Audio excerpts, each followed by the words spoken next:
Hello, hello. Thank you for checking in, Andrew. How are you?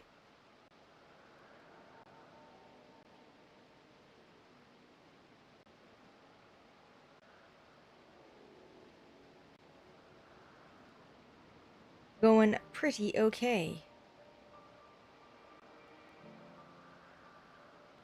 About to be moving into the new place on Wednesday. I don't think it'll cause a stream delay, but it might.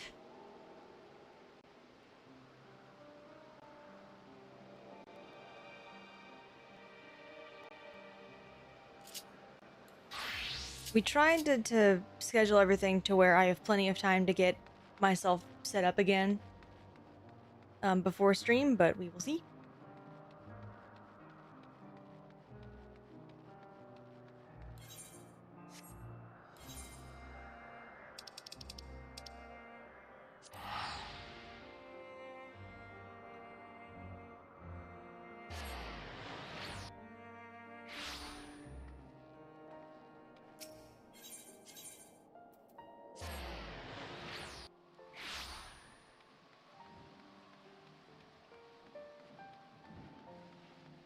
It is a very large improvement.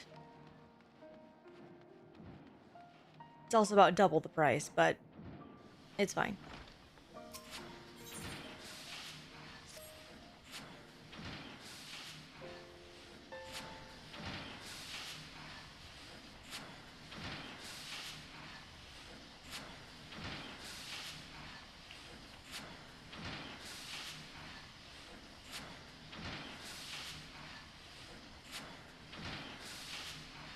I am going to warn ahead of time not to use the hydrate today because all of our cups are in,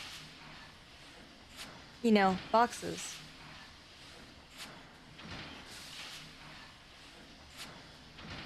So I can't do the hydrate today because everything is in a box.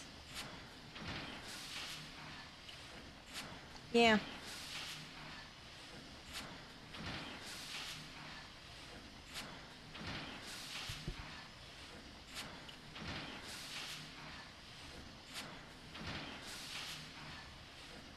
Man, I wish. But no, that'll be also unpacked next time.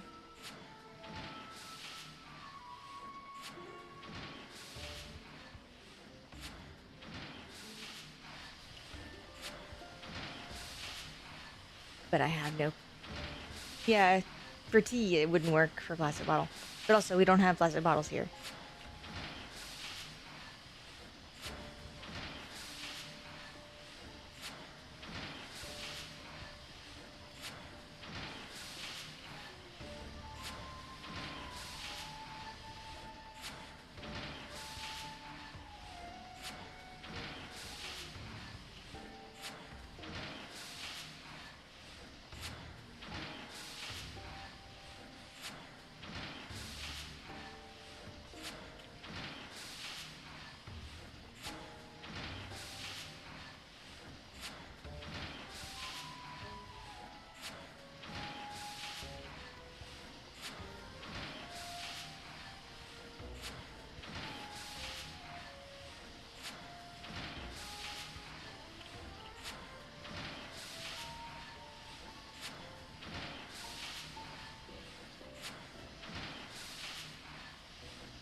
Right?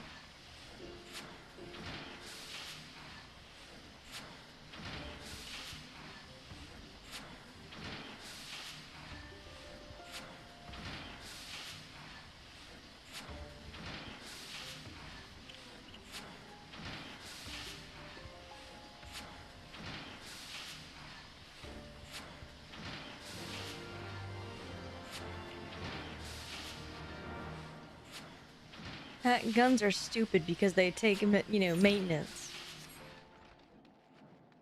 And they look and they make, funny smells and funny sounds.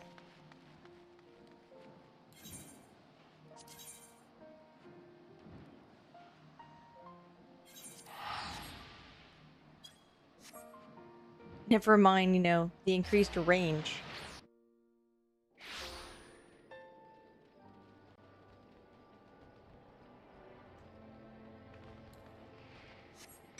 Although I will say that it's actually quite common for, like in our world, the shorthand for this person is a coward is they usually use a ranged weapon. And that actually still persists today. If you don't get up in something's face and hit at melee range, you're a coward. Or cheating, depending on, you know, the vibe.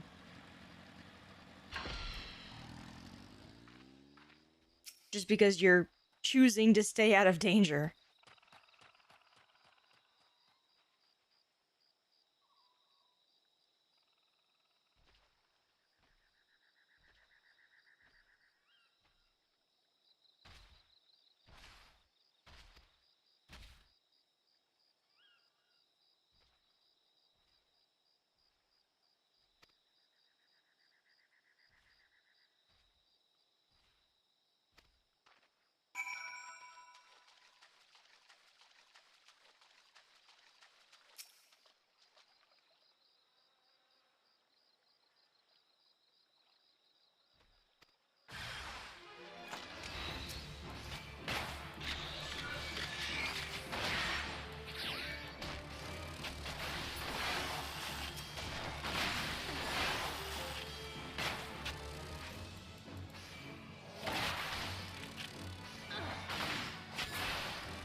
Works out.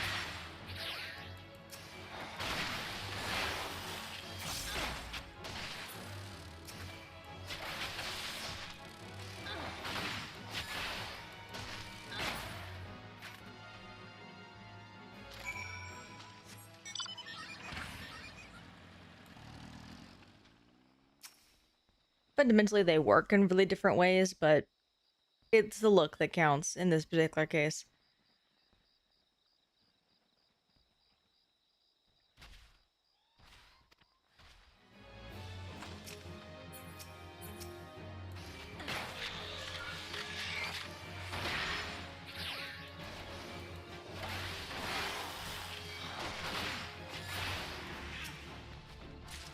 Why, thank you.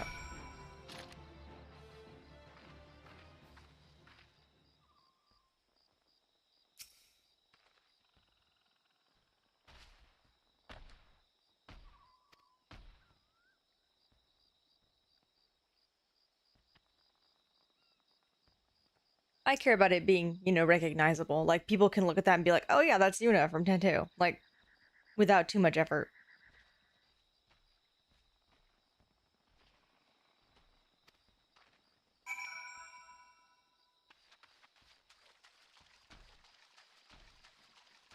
Mm-hmm.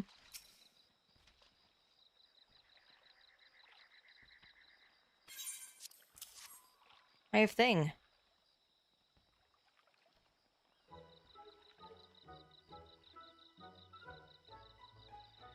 Yeah, box.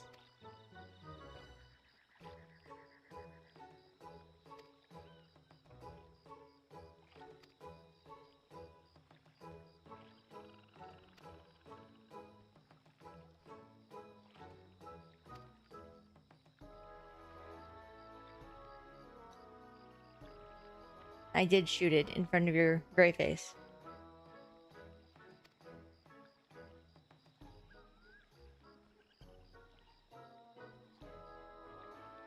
There's no white mages here.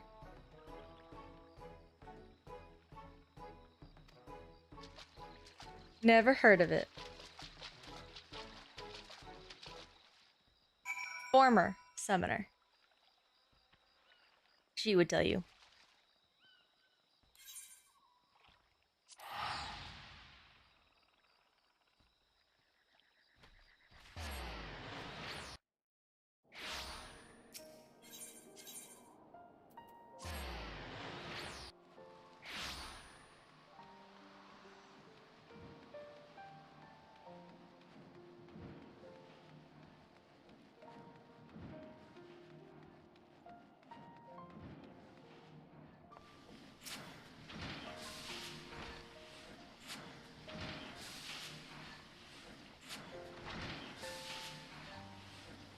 Yuna abandoning her healing ways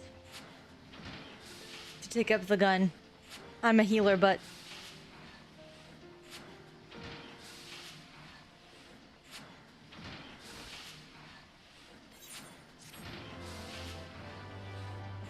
hey, Rain.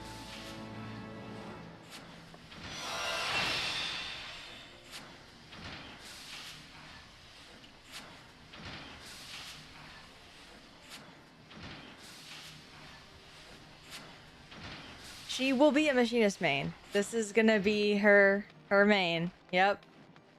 You are free to tell GW that one of my characters is a machinist main. That was the end goal for her. In fact.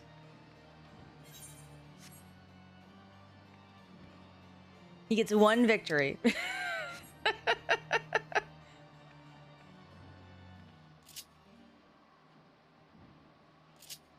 Yeah.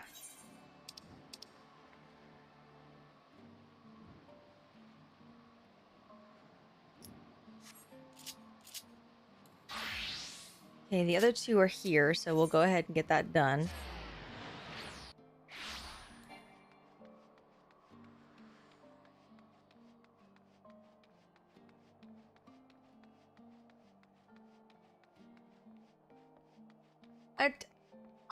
I would like make the joke that no, I don't for machinist, because machinist.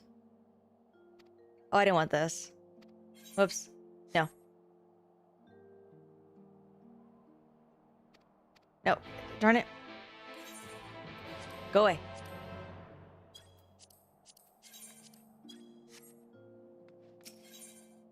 This is the one I wanted. But I'd make jokes about learning machinist and whether or not I have to learn machinist. But honestly, they could do it again whenever Evercold comes out. So I'm not gonna try until Evercold comes out.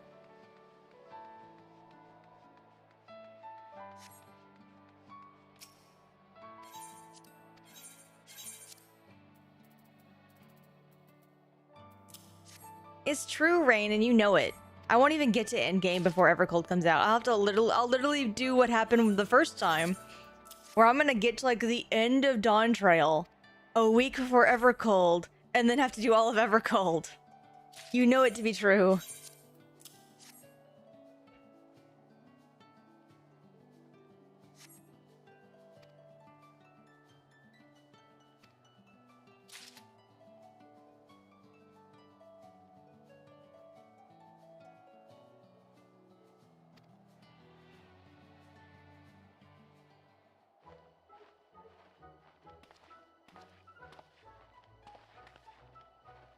You know I'm right, Rain. I'm not gonna skip. How dare?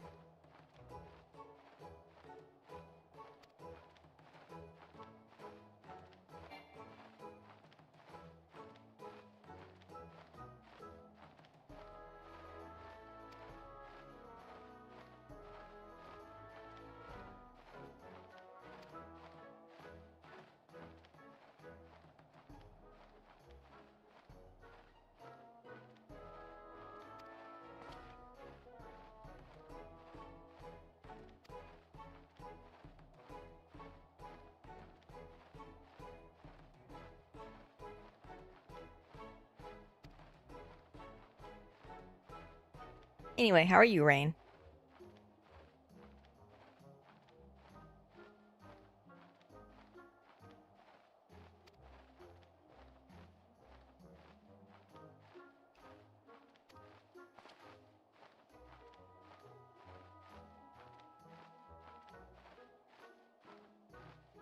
Excellent. Makes sense. At least you had good dinner. Good food.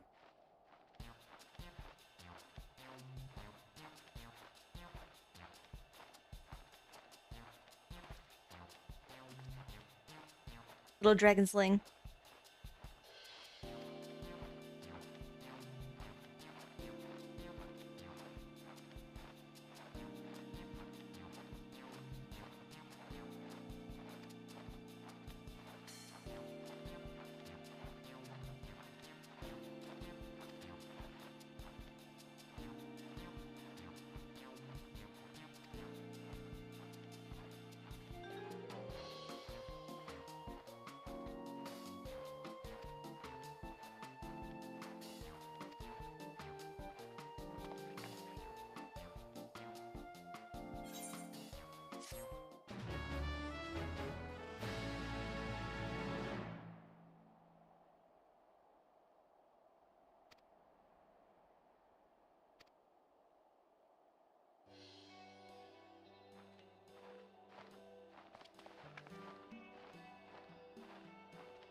Hello.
I don't even know if I need anything. That's purple scripts. Let me see.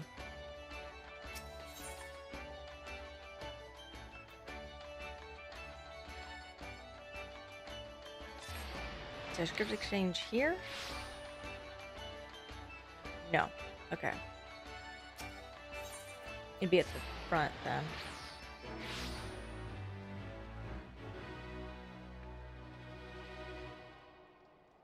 Collectible appraiser. Script exchange. There we go.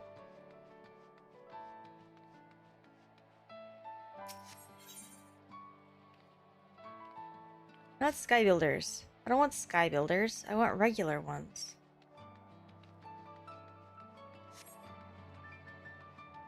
Really?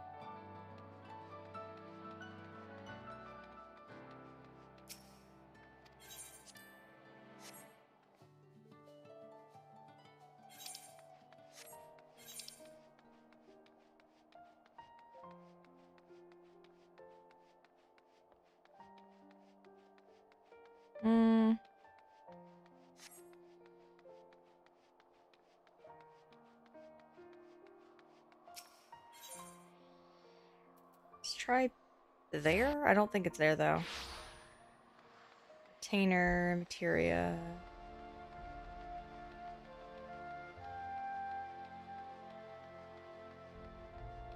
Scripts?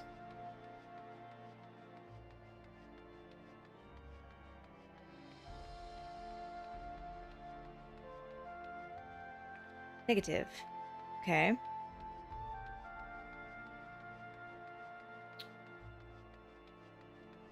So I gotta go all the way to like an in-game town before I'm allowed to.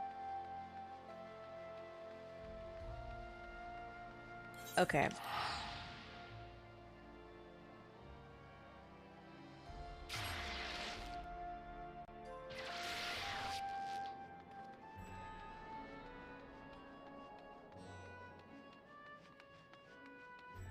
Collectibles, which means it's around here somewhere. Merchant. Aha. Now. Let's try gear and let's try 90 gear.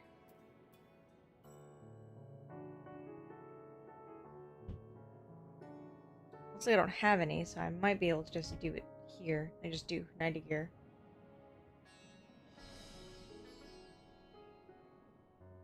But do I want 90 gear? Is the better question.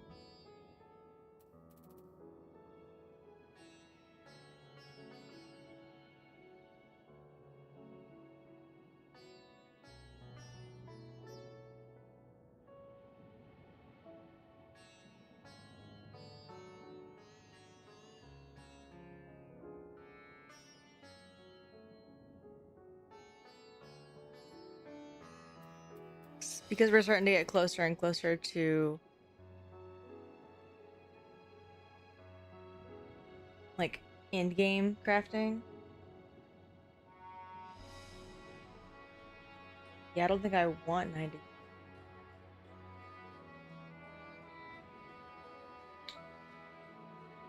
I mean, that's a budget. That's a budget set. Is the 90 year, which is fine. But there is a set that I should technically want instead. Okay, so maybe not. Maybe not that.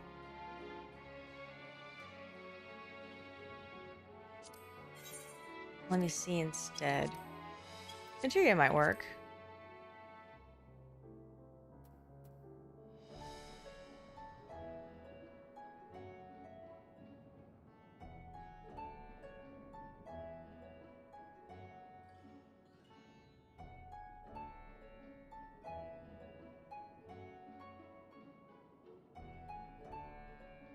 Let's get some commands. Just to kind of start stocking up on.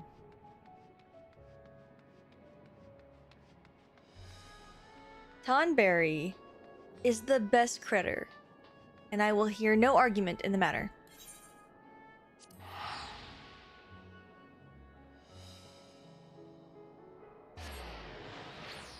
Bar none, Tonberry best.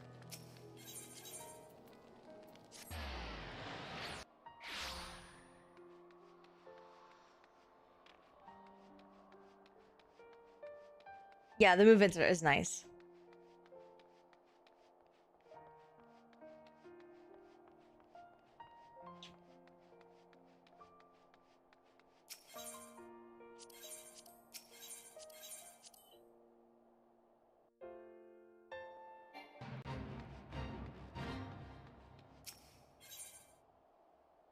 Our little studious Tonberry.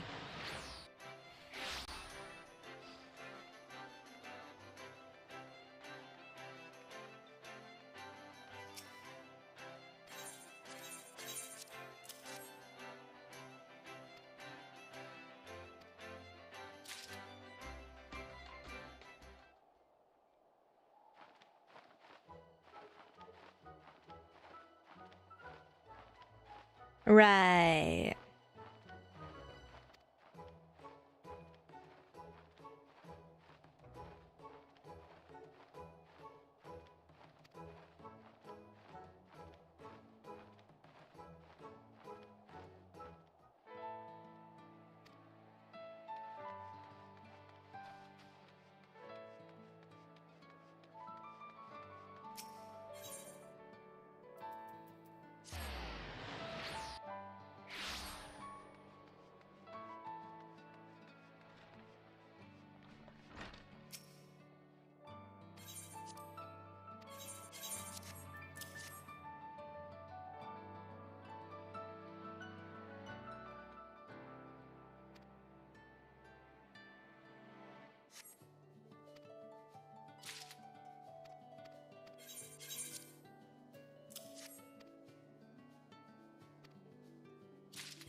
Yeah, you could learn from her.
It's almost like I had it planned from the start.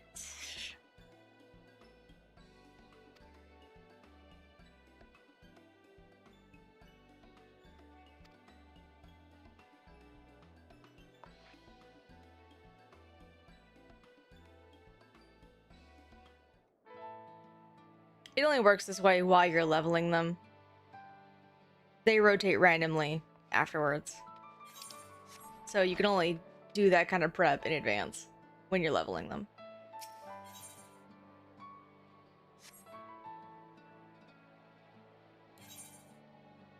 Hmm.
I'm so glad that your bar was literally, there haven't been any reports of accidents.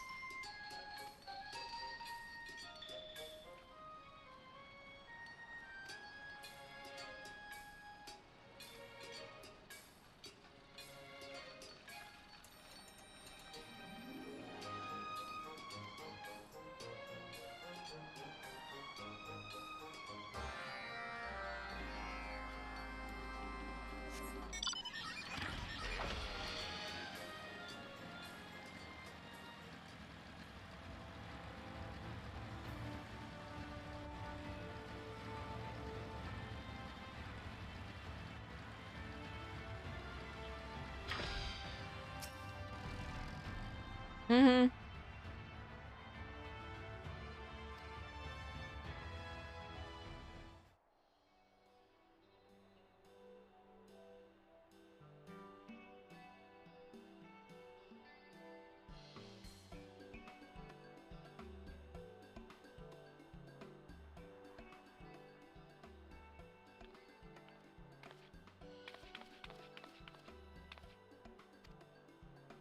I'm a polite person.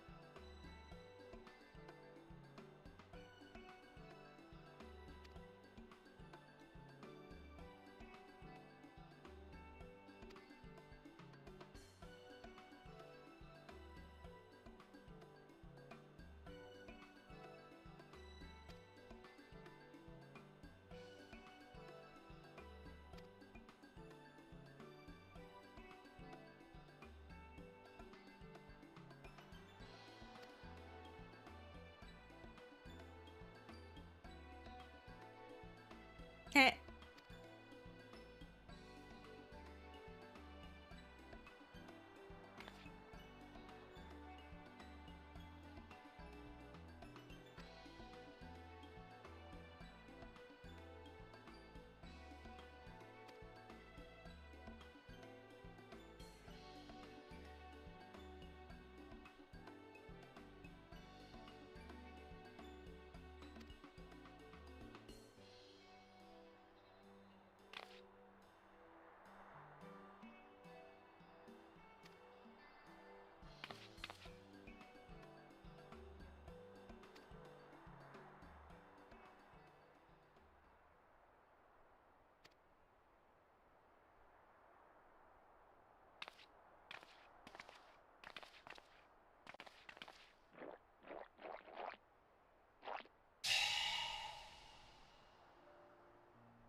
I guess it's a good thing. I got compliments from a drunk dwarf.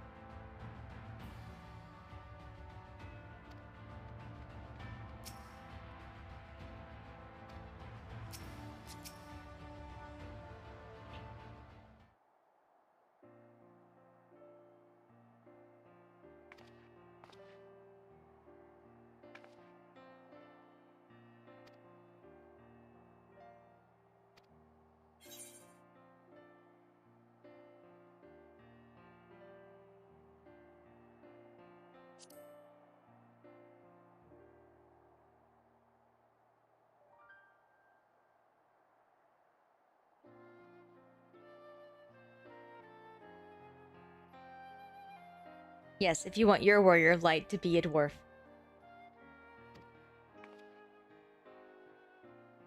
I think if I played Lalafell, I would go for the third one.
Now I'm banished, she says.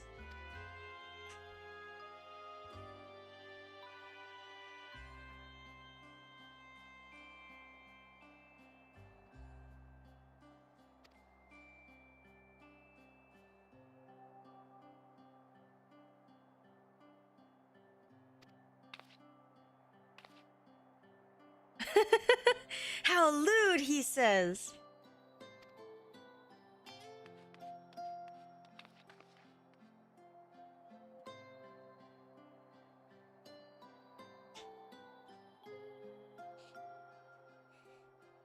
I swear you'd think they just stripped in front of him.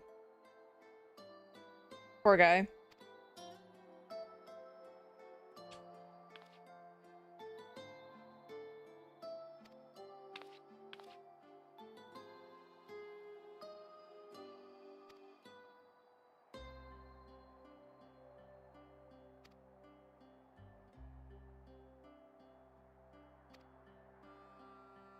Oh yeah, they'll be very cute in like a few years, I'm sure.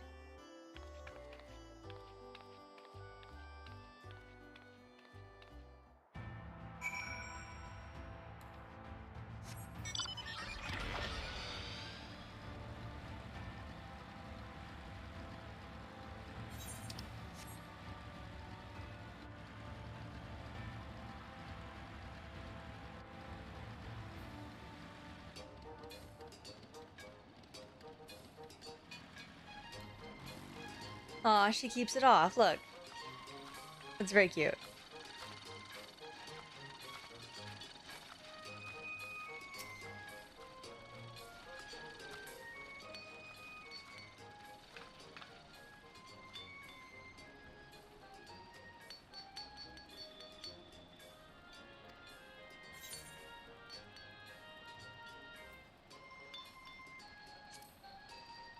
Sorry.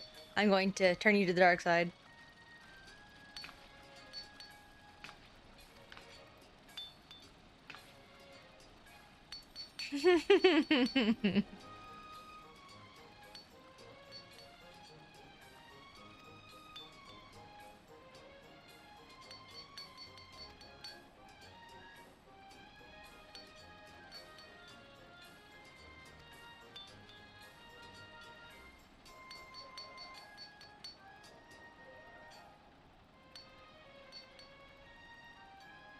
Yes, better get rid of those feelings of jealousy right now. Or learn to be an adventurer, I guess.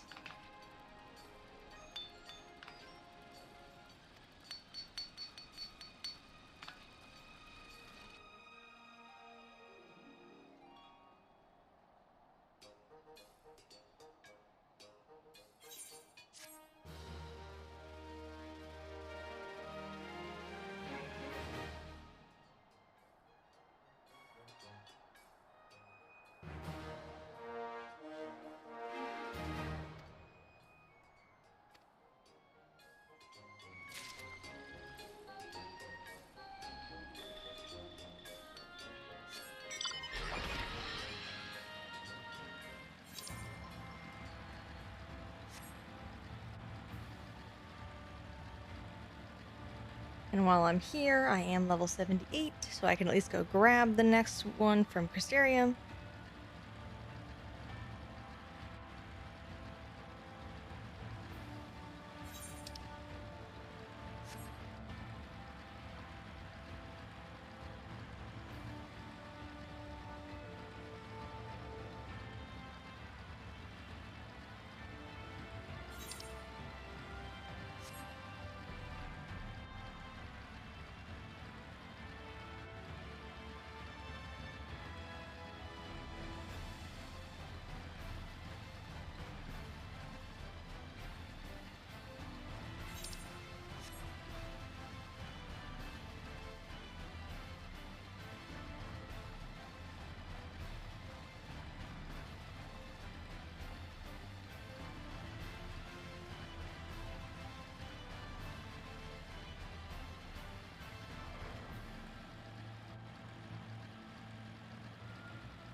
I'll get to that.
Yes, 'twould be a shame if he got eaten by a giant fox or something.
Quinfrit's a weirdo.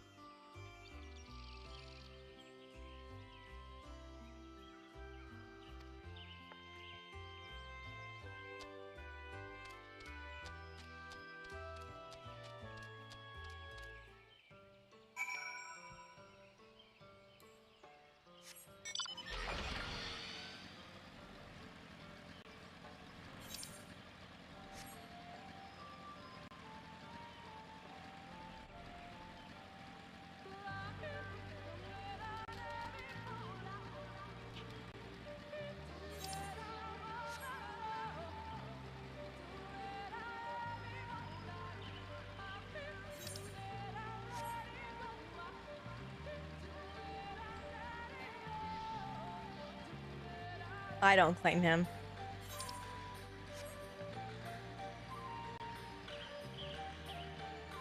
He's the Knight's Blessed's problem.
No, I did get a minion.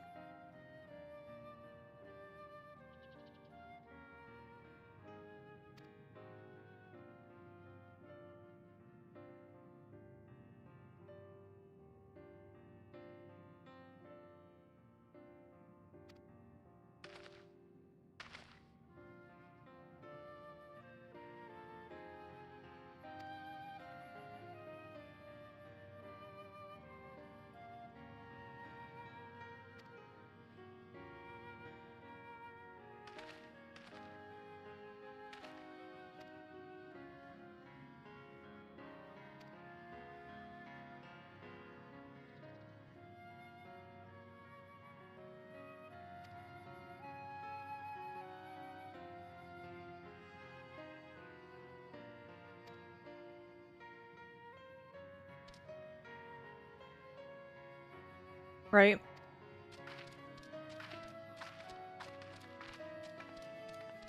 Although I think both Quinfert and Valen are healers. I think they are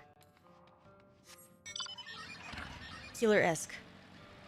Quinfert definitely is. He's a white mage. But I don't know about Valen.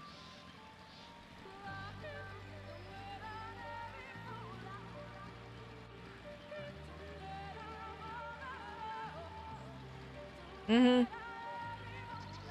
Especially Quinfert, who, you know, actively doesn't have his wits.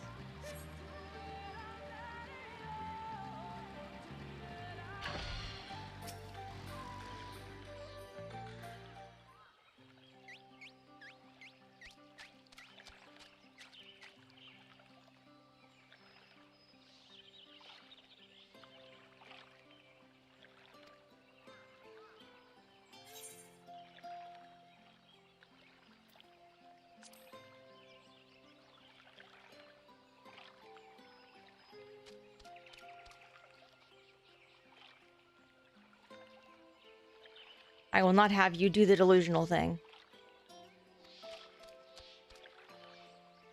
Nope.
Had a party and then a spiritual journey. I think one of these is more important than the other. You decide which.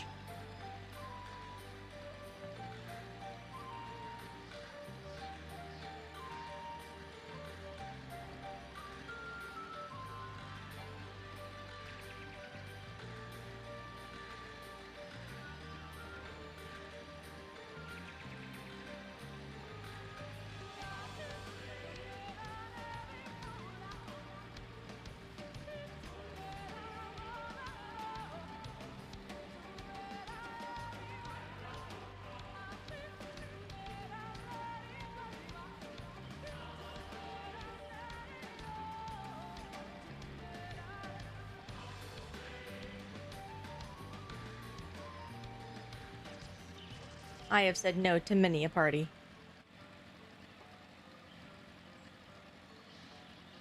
Not good with people, not good with loud noises. A party is both people and loud noises. Why would I go there? Yep.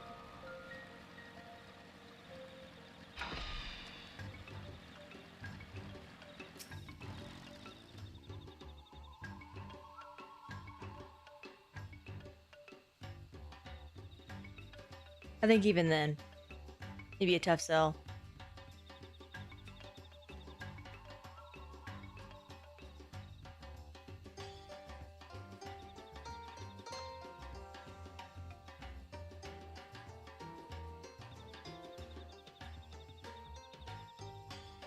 That would I be okay with. One that small, sure.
All right. Perfect.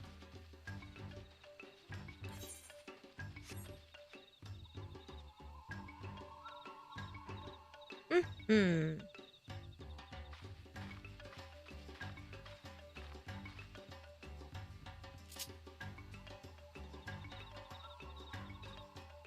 Anything else I gotta do while I'm sitting here, while I'm thinking? Think we're good to just go back to Kiddesis?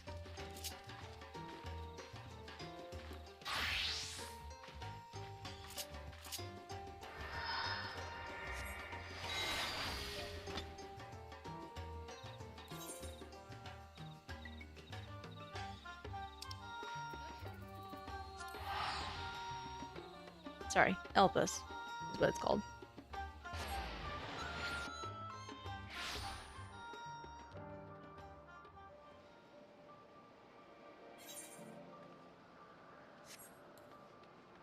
I just got here, Rain.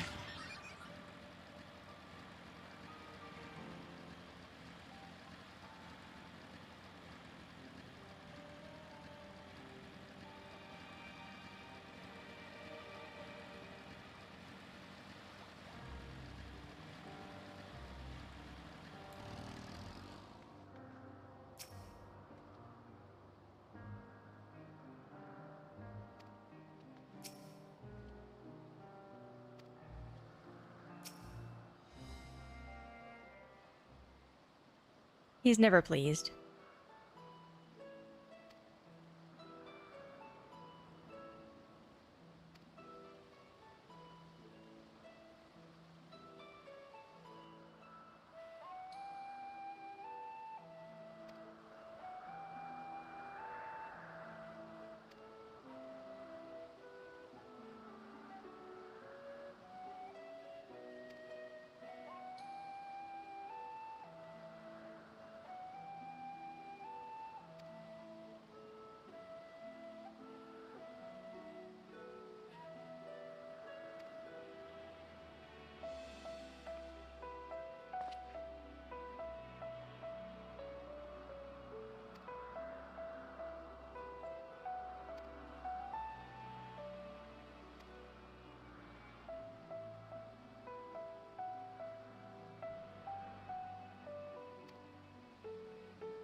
I possess plenty.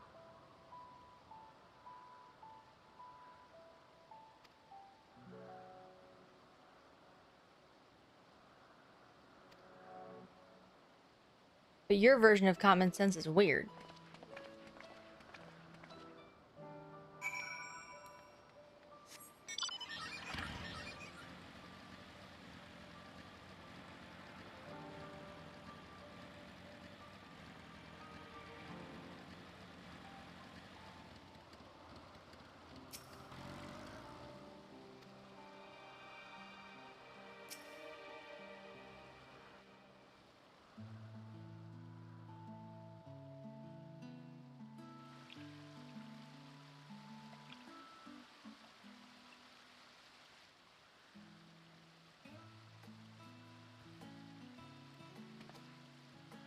Ah, you are...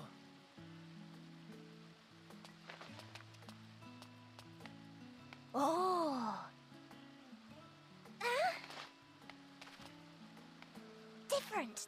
You're different too. You and me.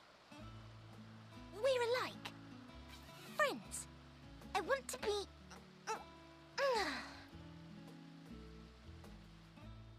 Wait.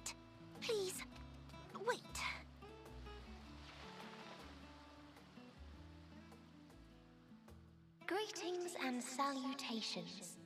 Can you hear me? Do not be alarmed. I mean you no harm. I wish only to hear your words, share your feelings, and know your thoughts. May we please be friends?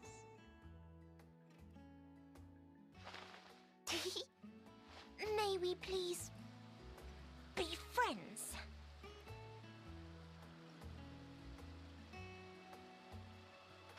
Ah, I see you found him.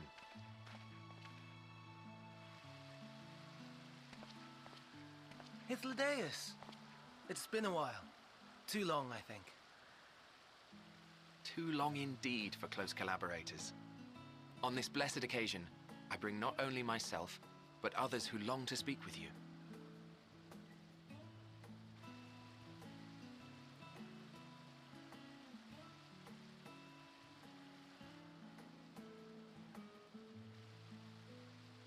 You were of the convocation? Emmet Selk at your service. Do I have the honor of addressing Hermes, Chief Overseer of Elpis? You do. You have traveled far for it. Given your facility's purpose, its remote location is something of a necessity. Would that I didn't have to rely upon a guide. Oh, you wound me. Have I not ever been an attentive and helpful friend? But moving along to more agreeable company, this one we chance to...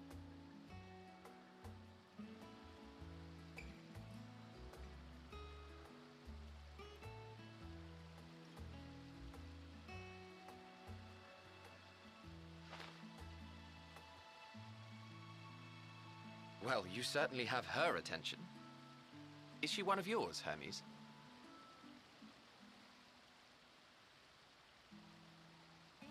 Her name is Meteon. It means shooting star.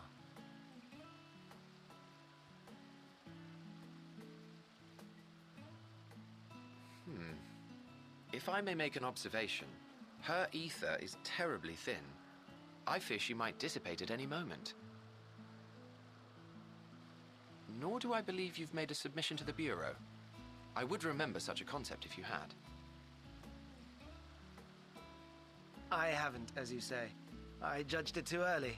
She's a pet project of mine, still undergoing preliminary testing. But rest assured that I will attend in person ere long. Very well. Being an authority on flying life forms, I appreciate that you are exacting in your work. I shall look forward to your submission. If we have finished with the perfunctory chit-chat, I would discuss official matters. By my coming, I trust you already anticipate the subject. I have an inkling, yes. Please wait to the main building yonder. I shall join you as soon as I've returned these creatures to their homes. What's wrong, Hermes? An amistoma is missing.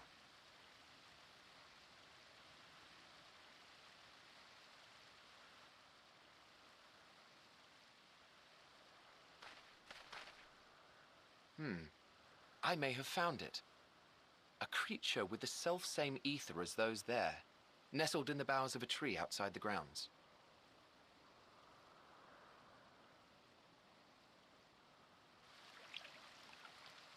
You're saying they can climb with their sorry excuses for limbs? The fashion has been to imbue aquatic creatures with the power of flight, ever since the words of Metron created a sky-swimming fish. The ambistomas, too, can fly, if only slightly, and they could conceivably climb a tree. Whether they can come down safely, however... Excuse me.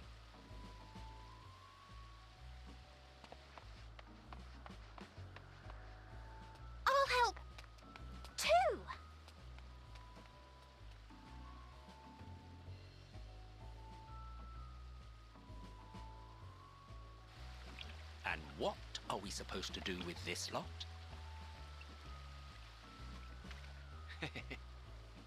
May I suggest we split up? If you would be so good as to assist Hermes, Emmett, Selk, and I shall keep an eye on these adorable creations in the meantime.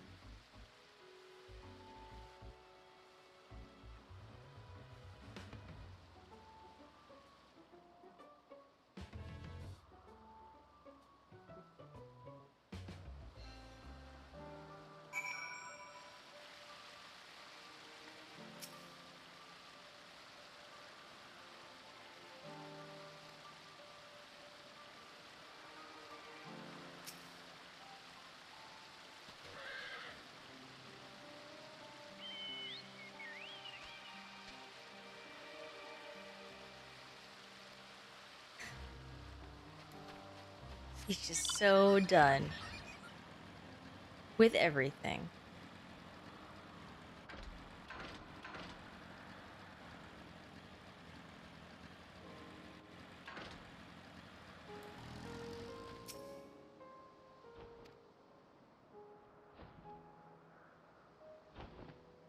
What are you doing?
This is important, Emmett.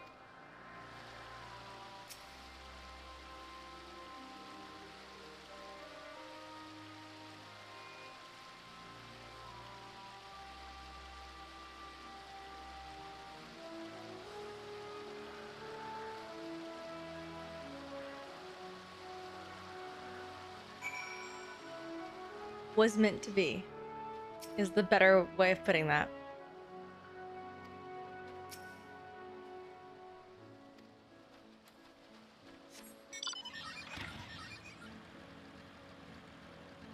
Things that are going to happen have always happened.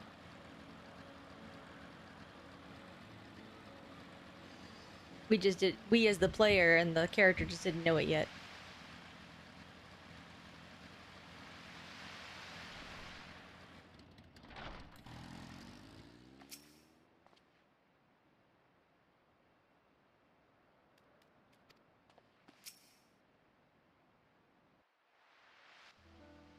He's about to tell me no, isn't he? This appears to be the place. And here is where we part ways. We will be discussing highly sensitive affairs. Only a select few may be privy to such knowledge, and that does not include someone who cannot or will not divulge their origins.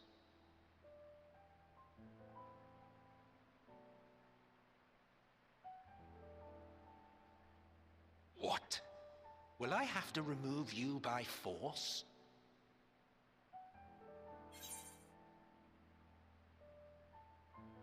Bring it, punk. I already defeated you once.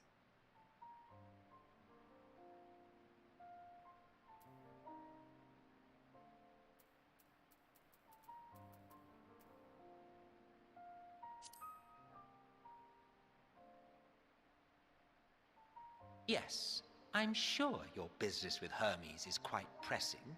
You may speak with him to your heart's content after ours is concluded. I do not object to her attendance. Hermes, this is highly irregular. Perhaps, but I believe she can be trusted. Meteon would not have taken to her so quickly otherwise. Moreover, the presence of a third party may help me to maintain composure.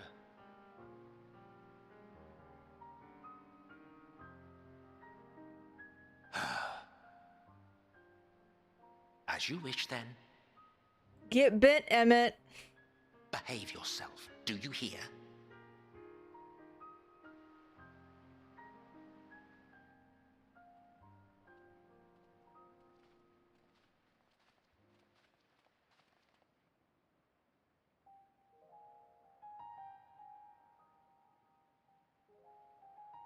So, it's finally happened, then.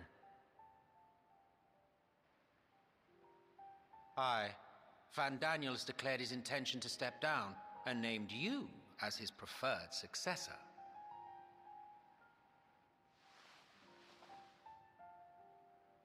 In recognition of your knowledge and your works, the Convocation is giving the recommendation due consideration. As one who does not know you personally, I am to use my impartial eye to take your measure.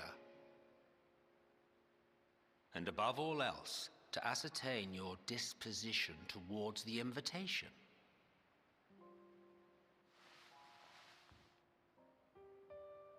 I understand that you and Van Daniel are close. He himself was once chief overseer of Elpis after all. I should not be surprised if you knew before anyone else that he wished to relinquish his office. I did. He told me that when he fulfilled his purpose, he wished to pass the torch to me. A torch you seem none too pleased to accept. Are you so averse to serving on the Convocation? No, it's not that. For a humble researcher like myself to even be considered is an honor beyond words. No.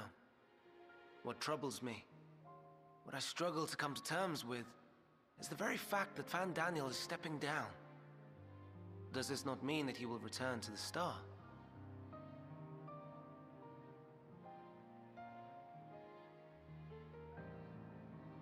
Of his own volition, yes, like so many others have before him. Return to the star? Does that mean die? Well now, that's not a word I hear often. Is that what you say here in Elpis? Mankind is the life of Aetheris. Each of us, a drop of blood flowing through its veins, bearing sustenance. In our finite time upon it, 'tis our duty to make it a better place, that all who call it home, now and in future, may abide in happiness.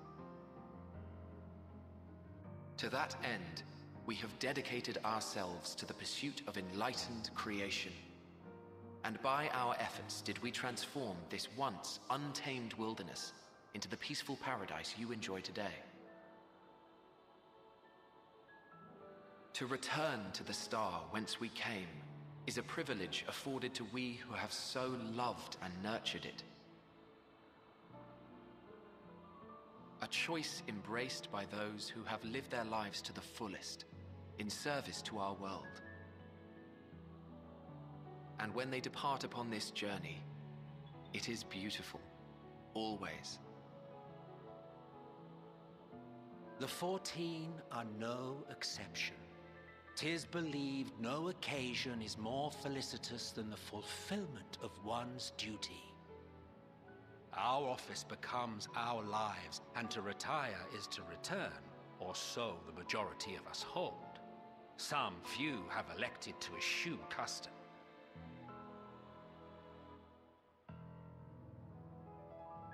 Mayhap you feel Fandaniel's deeds do not warrant his return.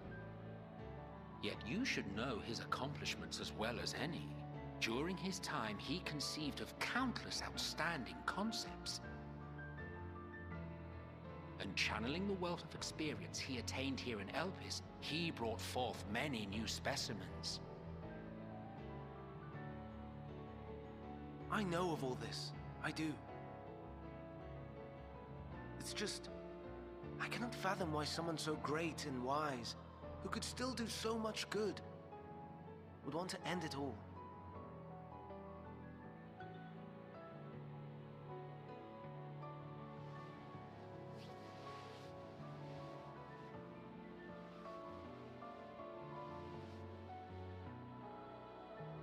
Oh no, I've made her upset. Forgive me. I know I requested your presence. Might I trouble you to take Meteon outside? A change of scenery would do her good.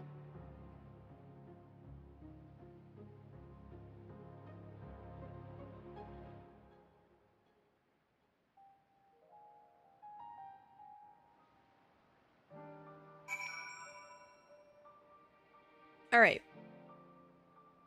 Now we gotta kind of get into the nitty-gritty a little bit. So, when you create a society, world building, this is world building stuff. When you create these kind of things where, okay, it is customary for beings of, rather humans, I guess, their equivalent of humans, when it is customary and expected for humans to live their life to the fullest in service to the place that they were born, and then willfully choose to end their own life to kind of nourish the land they're born with their ether, right? That's what he said. This is a customary thing that very few people even see an issue with. It's something that they do willingly. It's not forced upon them. They just choose to die at a certain point because otherwise they are functionally immortal. When you have a society like that where that's just the way things are done, having someone like Hermes here who finds that to be a problem,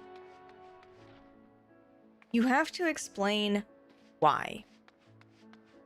There has to be a reason why he has decided that this is bad, actually, when the entire society around him is built on this being normalized and okay. this is a good like tenet of how to build believable characters and to handle world building problems, because obviously if no one believes in something else, then you have the other problem where it's like the society is made out of cardboard and everybody's the same. The issue I had with Garlemald.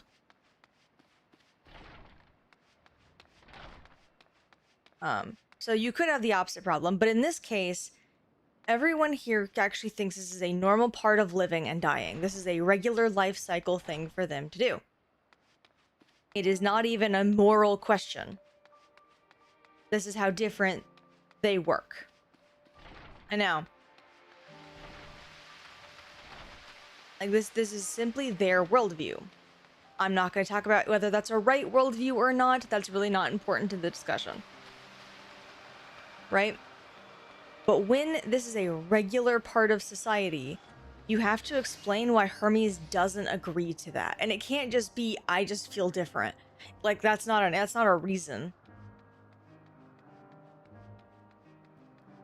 It can't just be, I just don't agree with that. Cool. Why? Because everyone's beliefs are based on their own experiences, their culture, their traditions. Like, people like to pretend that how they came to be is just how they came to be. But in fact, there's a lot of factors that go into why people are the way they are. There has to be some kind of reason why he sees a common practice as abhorrent, or regrettable, or sad. Anyway, let's go.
How she's referred to by the fandom is that she's the Twitter bird. So you might hear me just randomly call her Twitter bird because that's what she is. She's the right color, yeah.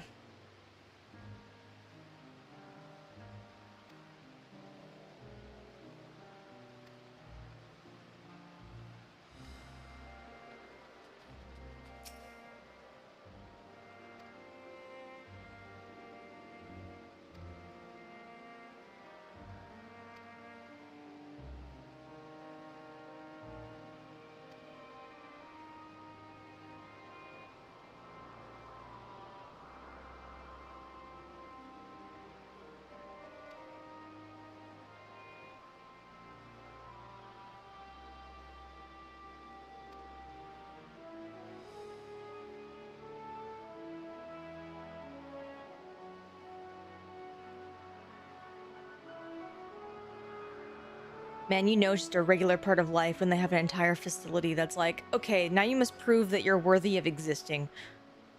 Like there's an entire society and like system in place.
The shoe bill's a running gag.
Yes, she's very unique.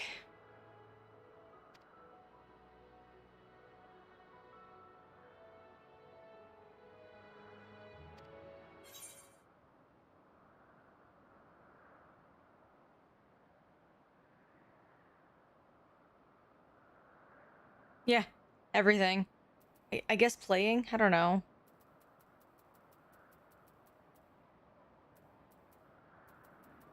Secret.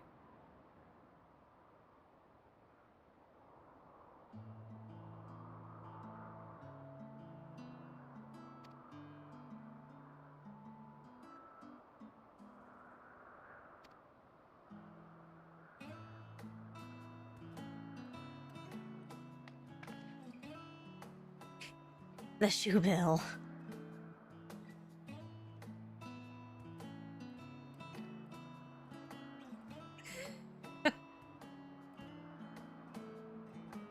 I'm not sure what their thing with the shoe build is, but man, it's everywhere. Once you like start looking for it, that bird is everywhere.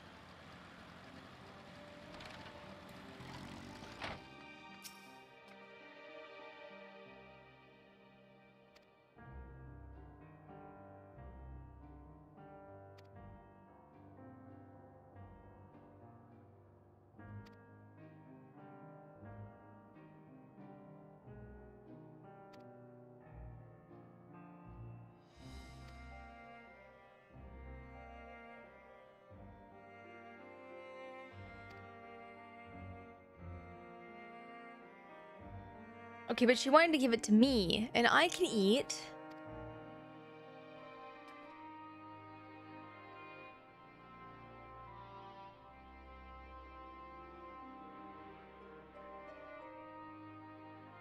Right? Watch the shoe bill be like, you have to find this one shoe bill in Evercold or the plot falls apart.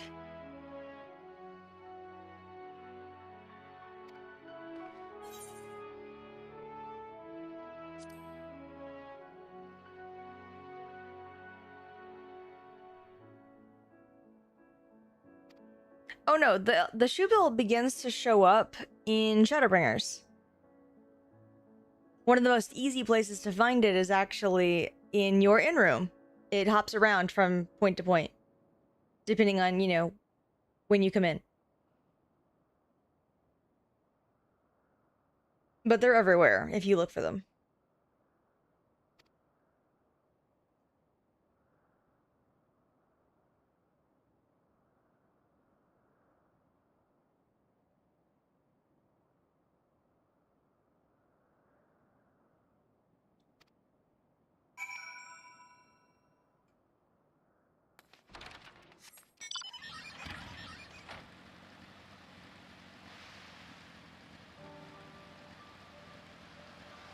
Right? Uses shoe bills as their surveillance system.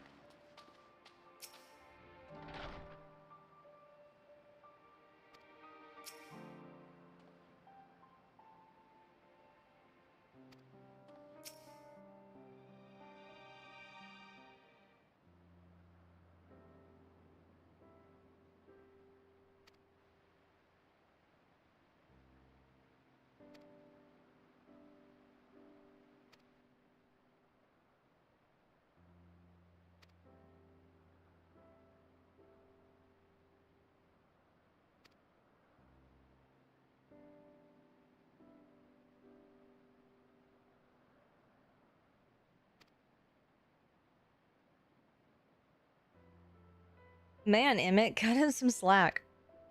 Such a hard ass.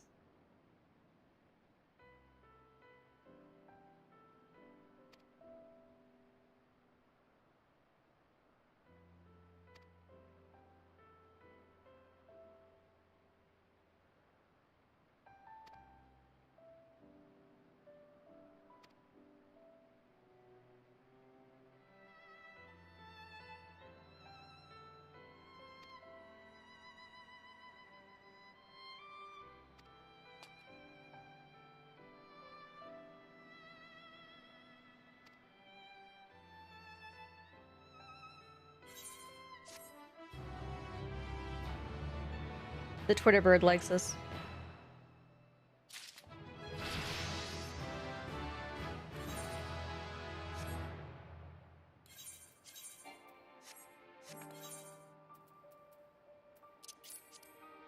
Oh yeah, no, just assume he's always very grumpy.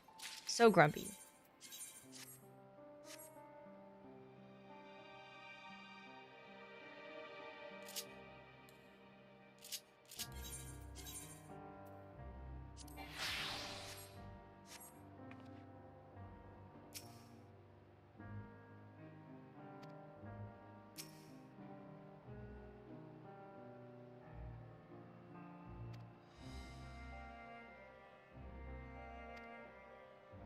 I am very good. How dare.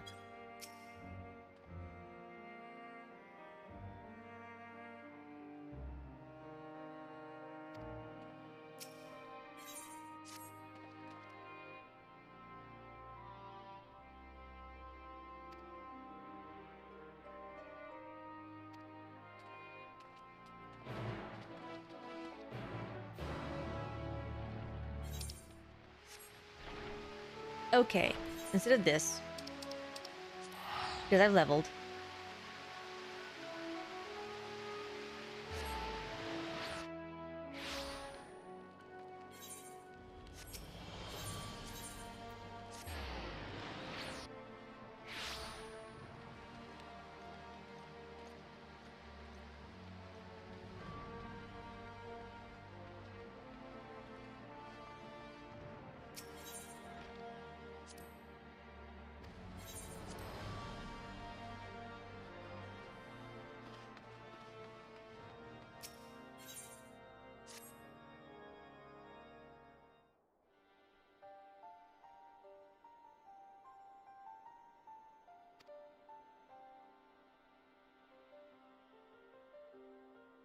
I was gonna stop anyway, because there were side quests abound.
I'm starting to notice a theme for the characters you tend to gravitate towards and like.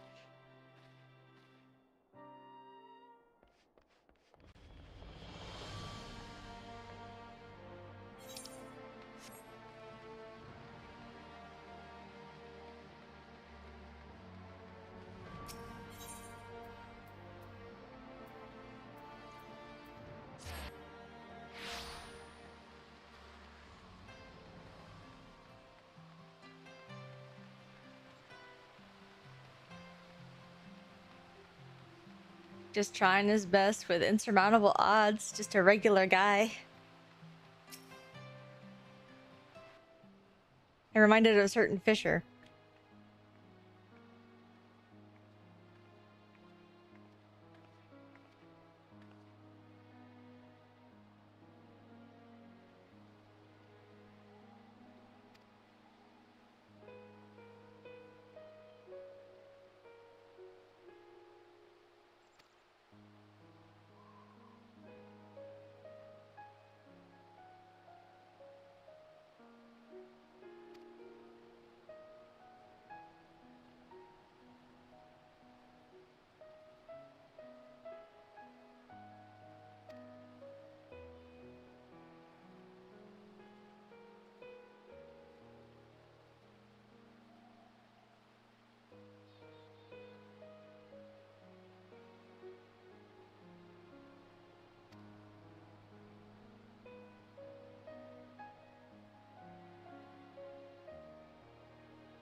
Right? You can't force it.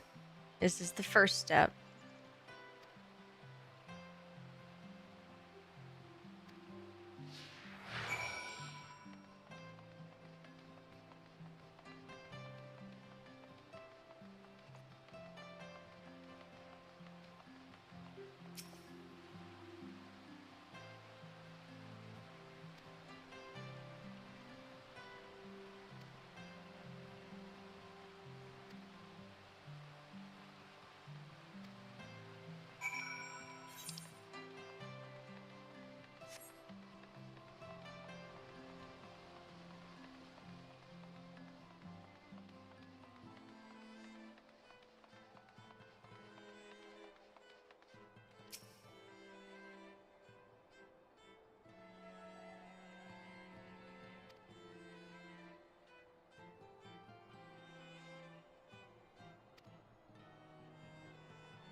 technically I just got rid of a really old guy who had some very strange opinions.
Alrighty. Oh, thank you for the stretch. Nice piece of your back.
Alrighty. I am back.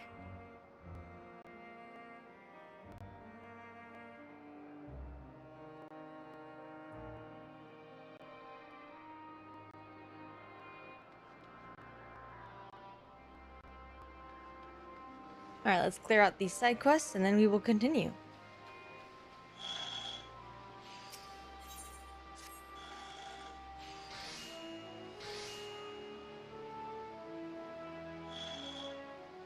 Um.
I'll take it. They've accepted me into the fold. Nuns expect that I am from the future.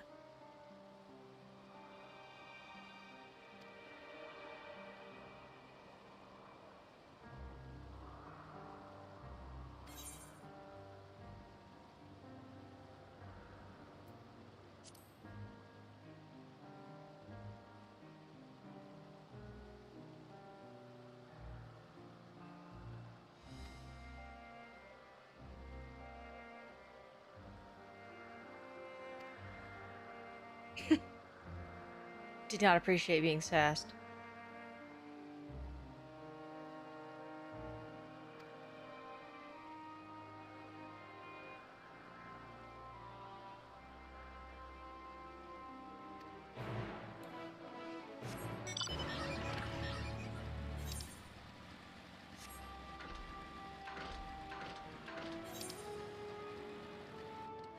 Let's start with the furthest away and come back.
What is this actually having to be careful nonsense?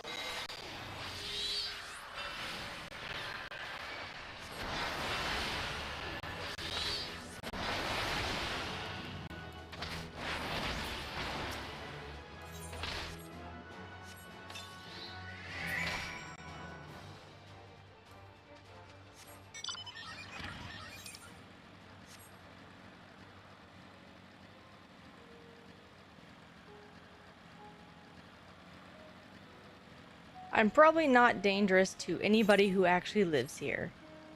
The concepts, maybe. Uh-oh. Run away!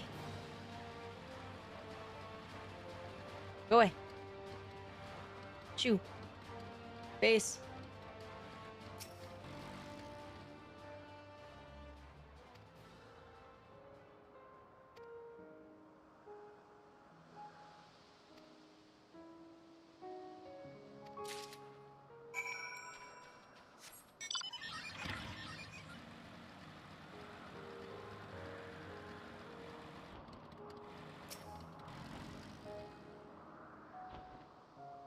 I know, right?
What a novel experience.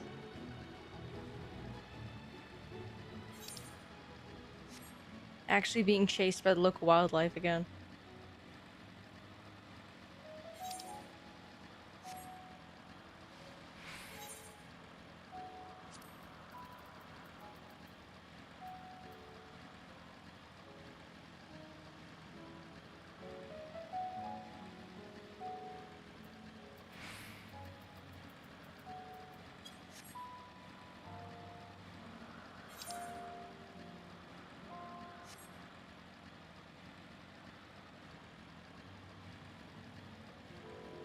I think not since Realm Reborn has it been a thing in my adventuring career.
I dance.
Yes. Crafted with intent, I was.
We're helping all the critters get released into their wider world with no hiccups.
I did, it just didn't work.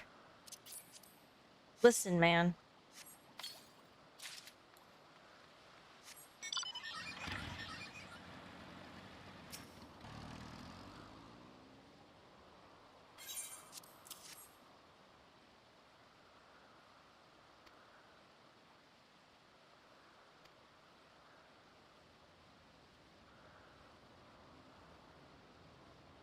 Excuse you, I am not mediocre.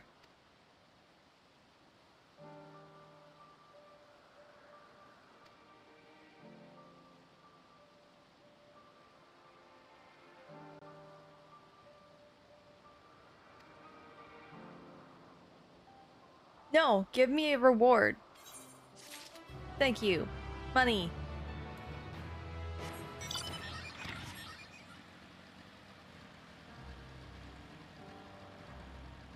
Rude so-and-so.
BLUESKY, I have equipment to maintain.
Everything's gotta eat.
Amazing, is it not?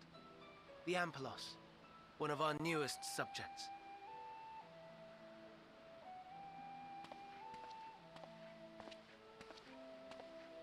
So, how are we coming along?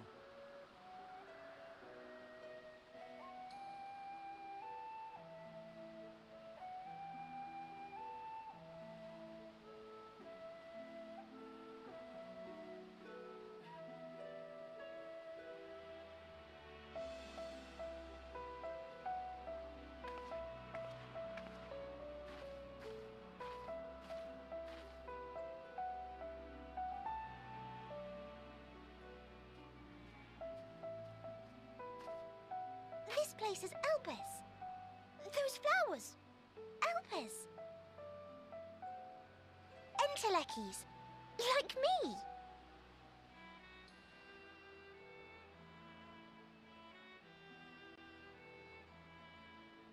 They are a product of Elpis, and so named for their birthplace. A happy accident, born of the hands of a former researcher who loved beautiful blossoms. Unique for how they change color, to reflect the emotional state of those nearby. Though be it here or elsewhere, they are seldom seen in any hue save purest white. Reflect the emotional state, you say? By what means do they achieve this? In creation, there exists an energy wholly apart from ether, one driven by emotions. In like manner to how we manipulate ether, this flower is subject to the influence of said energy.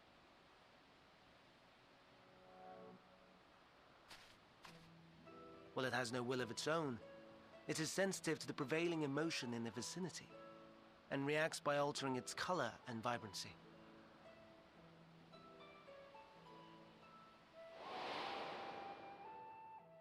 Akasha? It is one of the unseen energies defined by Harnish alchemical theory. Though a gross oversimplification, some describe it as an essence influenced by feeling.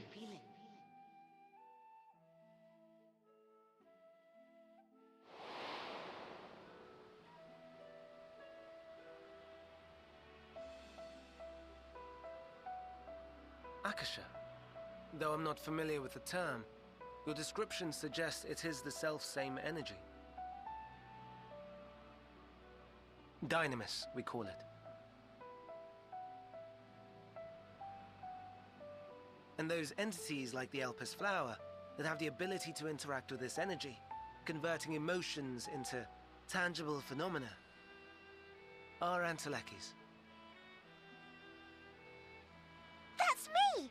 That's me! An Entelechi! That you are, my dear. And no ordinary one at that, but the first possessed of free will.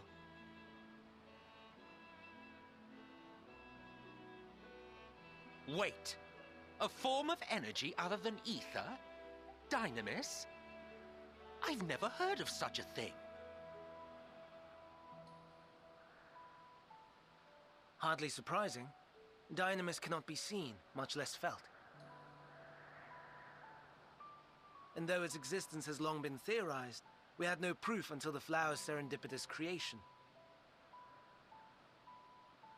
What's more, Dynamis is far weaker than ether. Under normal circumstances, its effects are drowned out by the latter. On account of which, beings comprised of and reliant upon the ether, like you and I, are unable to make practical use of Dynamis.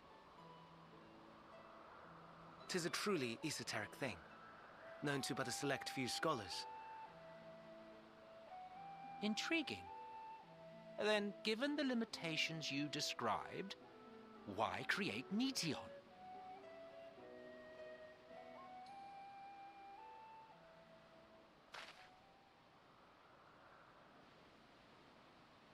Our star, Aetheris, is especially rich in ether, so much so that its name is derived from it. However, when we consider all energy in existence here and in the vast space beyond, Dynamis may account for as much as 68.3%. The more abundant form by far. Were we able to control it, we could open the door to limitless possibilities. 'Tis not unlike a gently flowing stream, unable to break through the dam of ether barring its path. But if we could imbue the stream with the vigor of a raging river...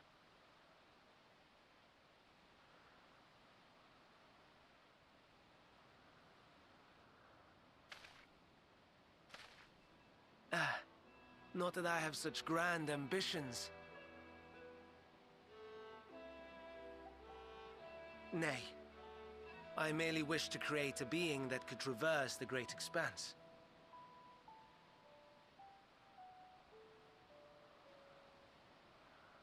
The relative scarcity of ether beyond the bounds of this star was a concern. And so, I looked to another source of energy by necessity.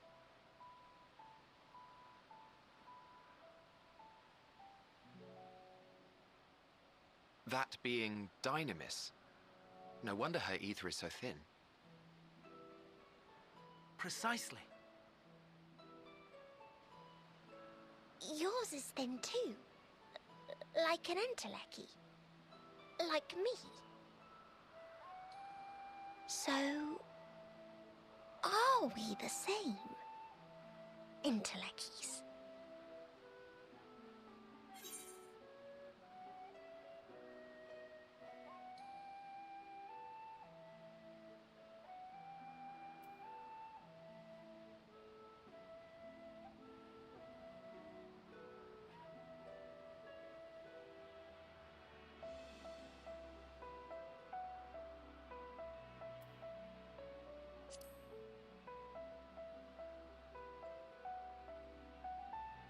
I think not.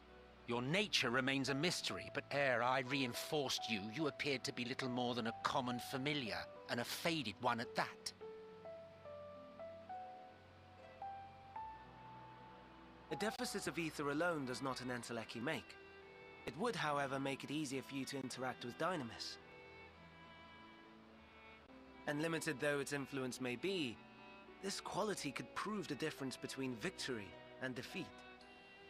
You do well not to underestimate it.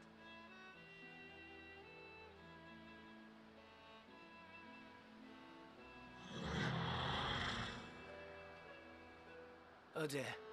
I'd forgotten about the poor fellow. You must excuse me a moment while I go and verify a few more things.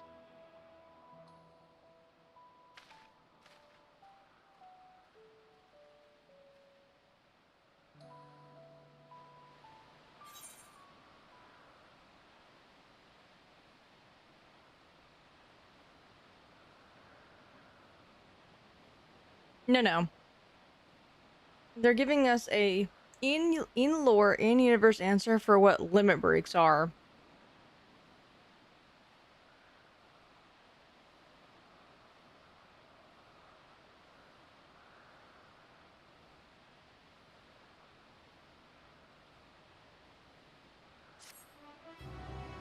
And remember, we're extremely thin. We're about half the density that we should be if we compare to the original inhabitants of the star. Yep. Which is why we can even do it at all, because they can't influence it at all, whereas we can to a limited degree.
Once you learn it, it will all make sense.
Not in any detail, but enough to form a picture of Emmett Selk as a person.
Yeah, Emmett, explain it to me.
But you see how they continue to have Hermes commit a number of social faux pas just over and over again without giving us a reason why he does this? Like I get it, you value their lives, but in a society like this, the answer like the question becomes, but why though?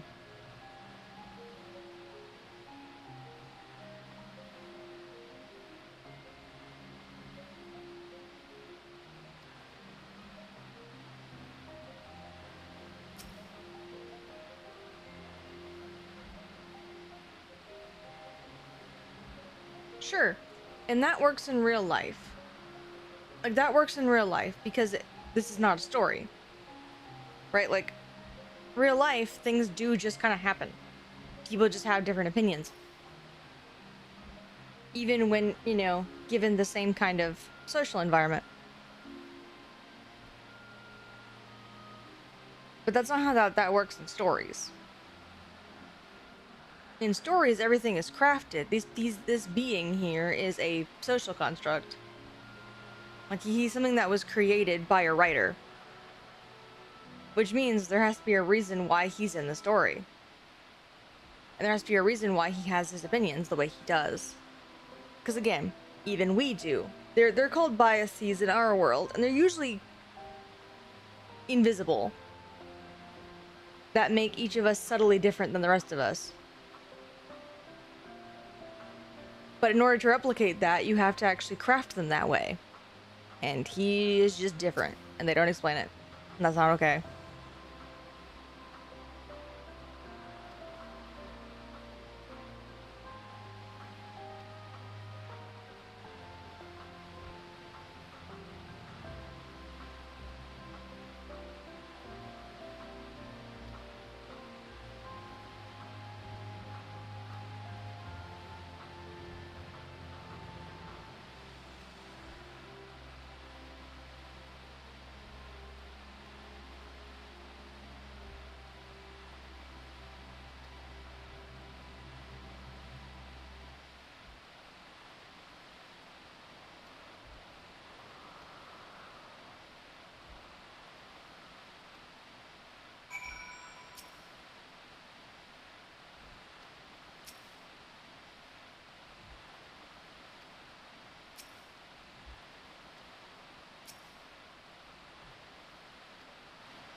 No, no, no. You are not foisting this nonsense on me.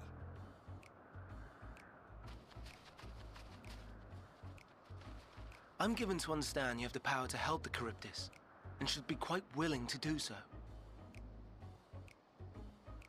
And so I appeal to your better nature, most benevolent Emetselk. Please teach her to fly. Or else Hermes will transform. Right now.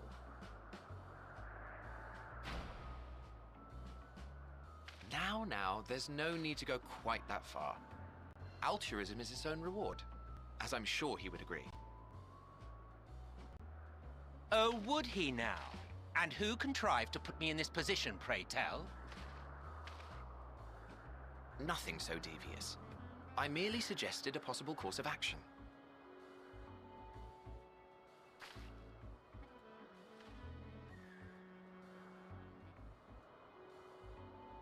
Please, Emmett Sulk. Please.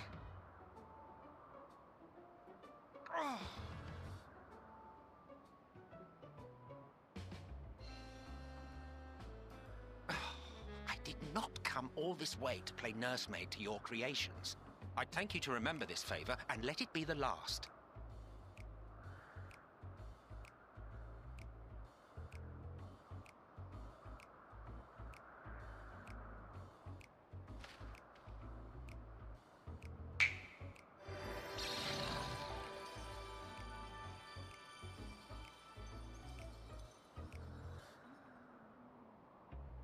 I will aid it once it has taken to the air. It falls to you to shepherd it skyward.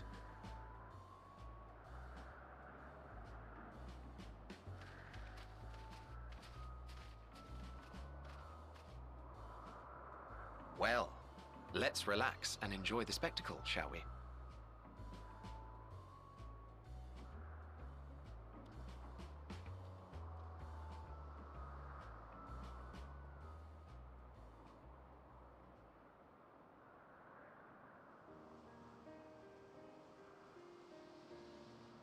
You were wondering why Emmett Selk joined the convocation. Truth be told, he wasn't the first choice for the office. I was, on the strength of my ability to see ether. But I declined the offer. For though my vision is exceptional, I am pedestrian in all other aspects. Worse even. Quite abysmal when it comes to manipulating ether, for example. Couldn't transform even if I had a mind to do so. What good is the ability to perceive a problem if one cannot act to address it? Emmett Selk has no such shortcomings. He excels in vision and manipulation both, the latter to an extraordinary degree. If there is a mage more powerful, I do not know of them.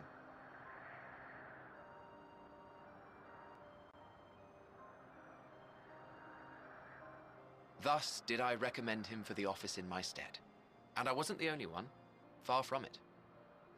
Countless others vouched for his skill and character. People the world over, to whom he had previously lent a helping hand. Oh, how surprised he was. Claimed he hadn't done anything remarkable for anyone. Modest to a fault. He deserved every bit of acclaim he received. Yet he may well have gone unappreciated were it not for a mutual friend. A singular soul who can't help but involve herself in the business of others. Where she walks, excitement is certain to follow. Her antics irritate Emmett Selk to no end. But much of his grumbling stems from genuine concern. When our friend calls, he never fails to answer and lend his talents.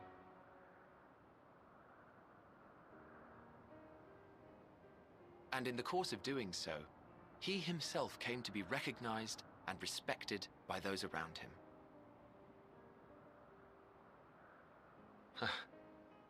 They are truly remarkable individuals, and I'm proud to call them friends. To help them realize their dreams. This will be my greatest contribution to our world. And when they have fulfilled their respective purposes, so too shall I have fulfilled mine, and together we may return to the star. Look at me, spilling my innermost secrets. I can't seem to help it with you. I can only assume it is due to the color of your soul. I just don't understand how you can be so alike and yet so different.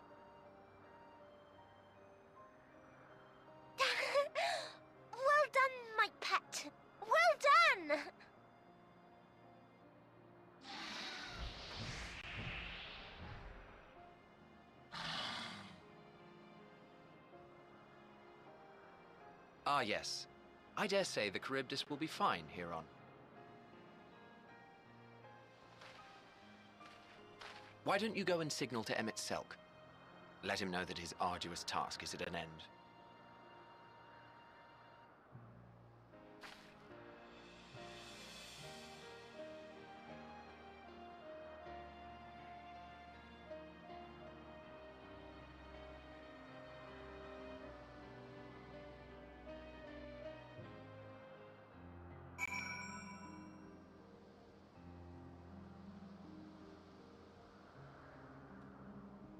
So, right. So to summarize, he's friends with Azim, or Azim in this the timeline, who constantly gets themselves into trouble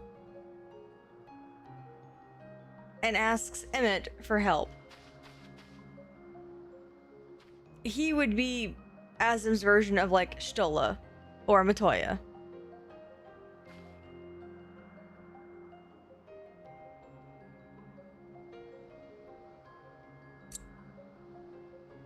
Closer to Stola. Since, you know, he actually wanders around and Matoya doesn't.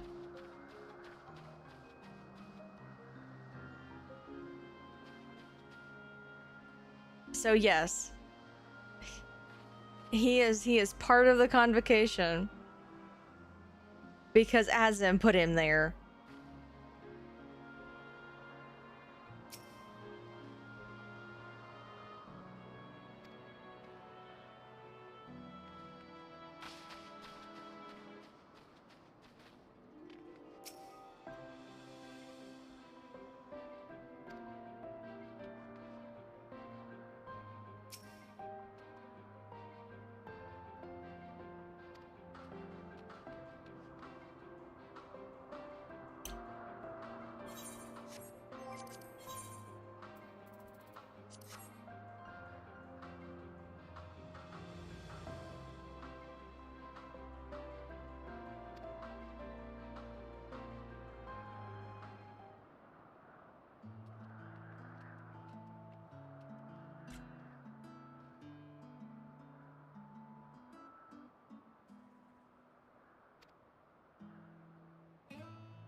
A fun little like extra bit on like his backstory and all that.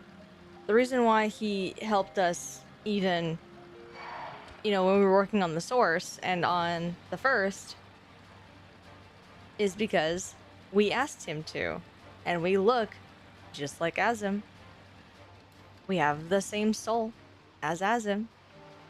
So when we asked him, hey, can you get Stola back for us? He's like, fine.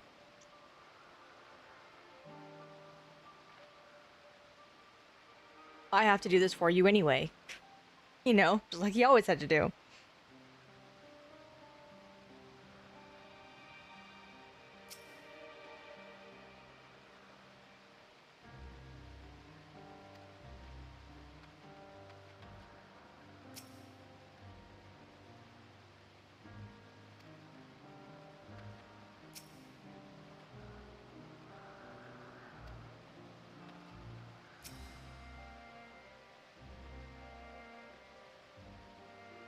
No, not even a little bit.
At least he stopped trying to get rid of me.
Well, aren't you a treat?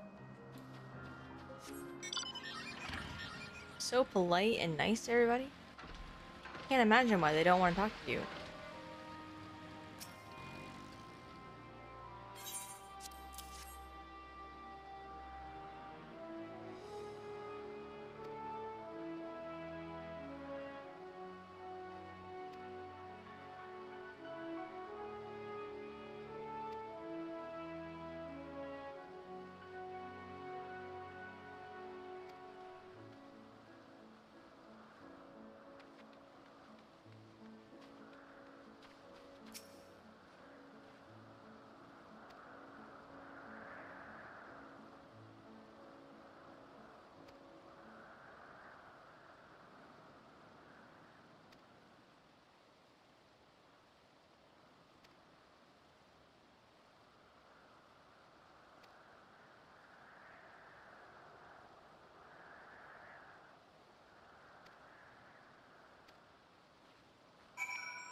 Welcome back, Andrew.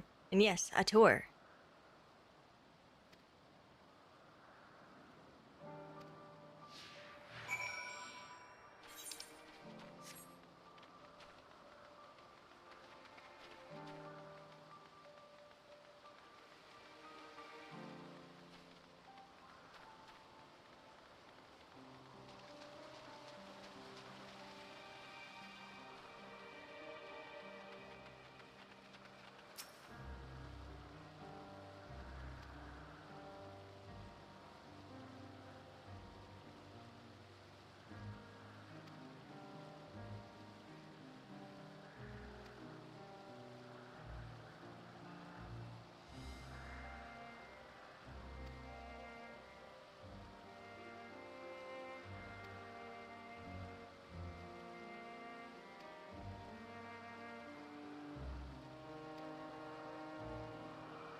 I was almost a research project.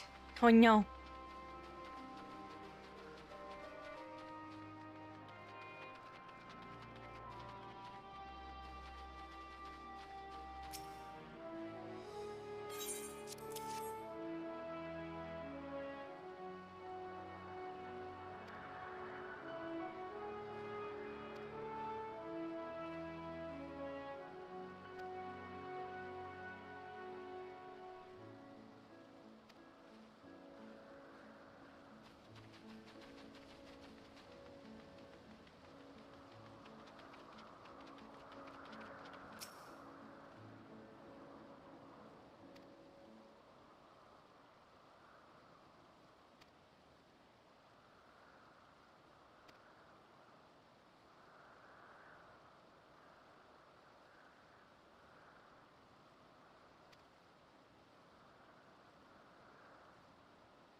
What, does Asm not do constructs? Like, does she not make concepts?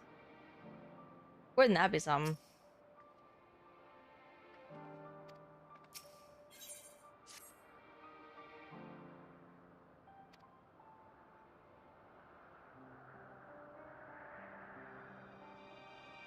Maybe. Or maybe only like really practical things.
I respect that you're doing it the old-fashioned way. I dislike your attitude, though.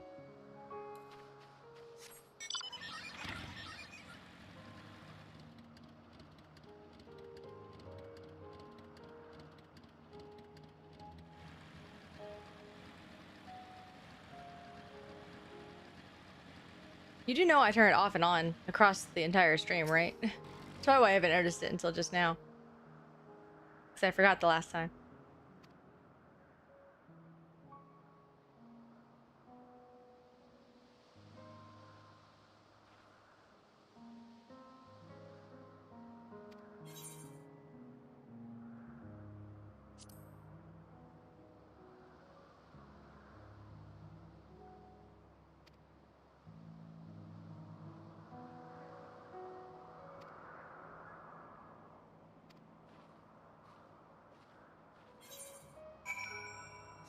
Well, alright.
Ha!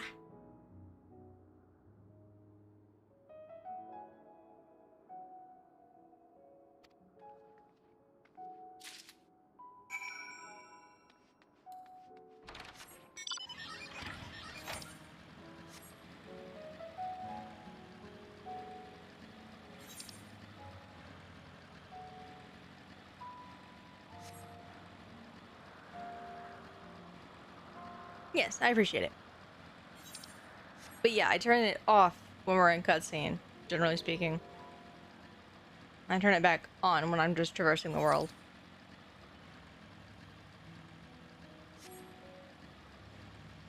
If this were a recorded playthrough instead of a streamed one, I would hide the chat box all the time.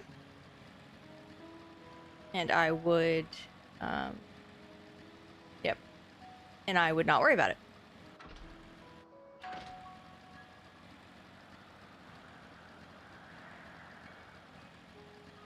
No, that's the story. You want to go there.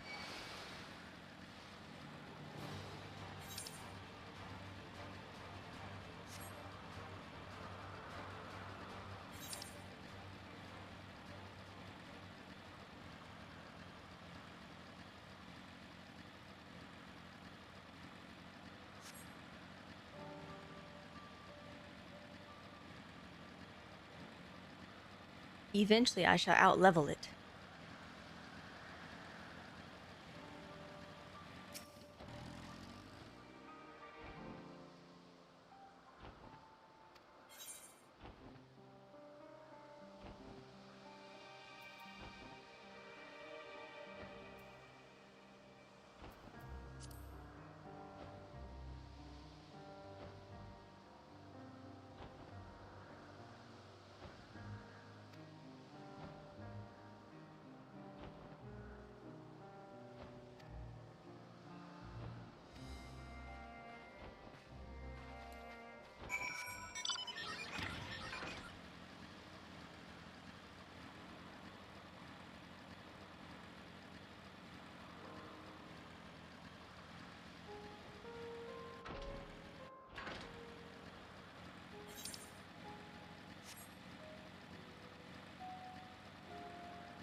It has been a minute since I have seen one of these.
At least you're a poet.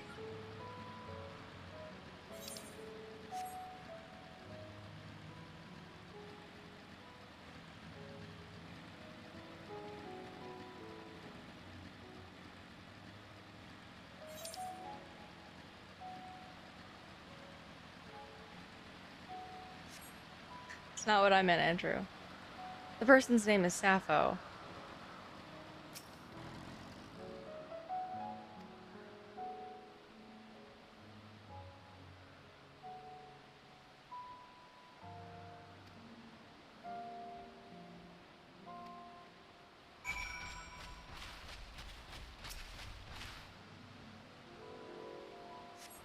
Not nearly thirsty enough, though, I will say.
Hush, wildlife. I'm just trying to get through.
We're not so different, you and I.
What? You're not eating? Oh no!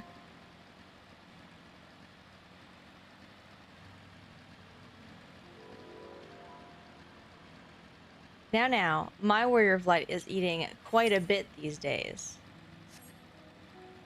Primarily because I'm leveling something.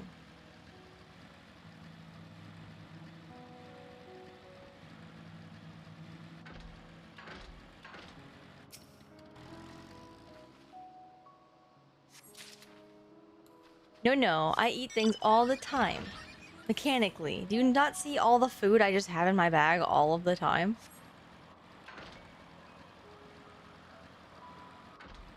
Warrior of Light does snacks.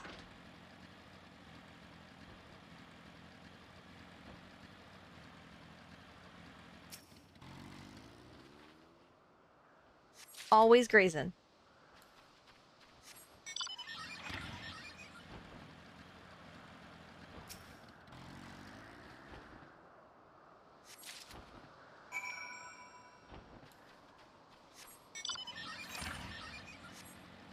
I think you can actually have some Archon loaf. Hang on. I do. It's right there.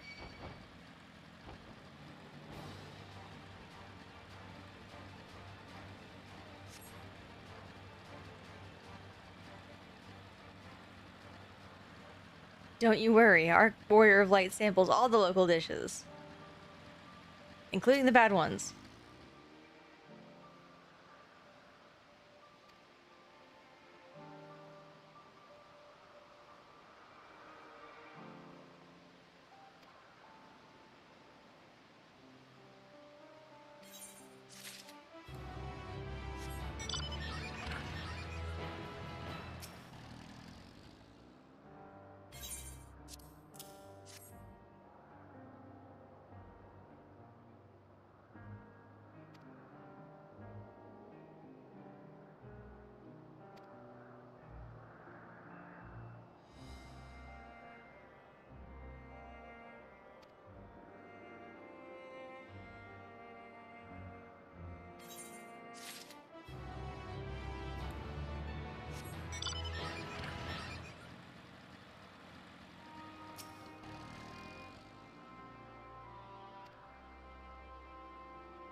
You can't retire.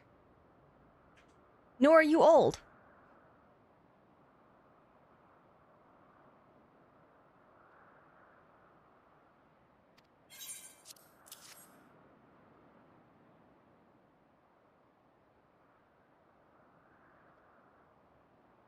No, he tries to retire permanently.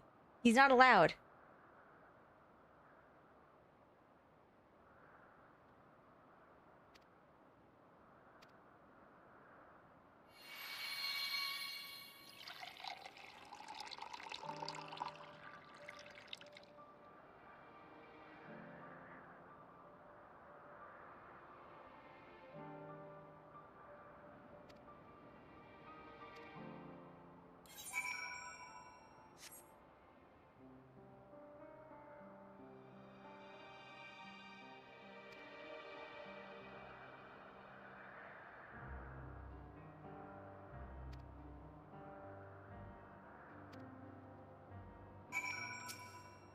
Are we friends now?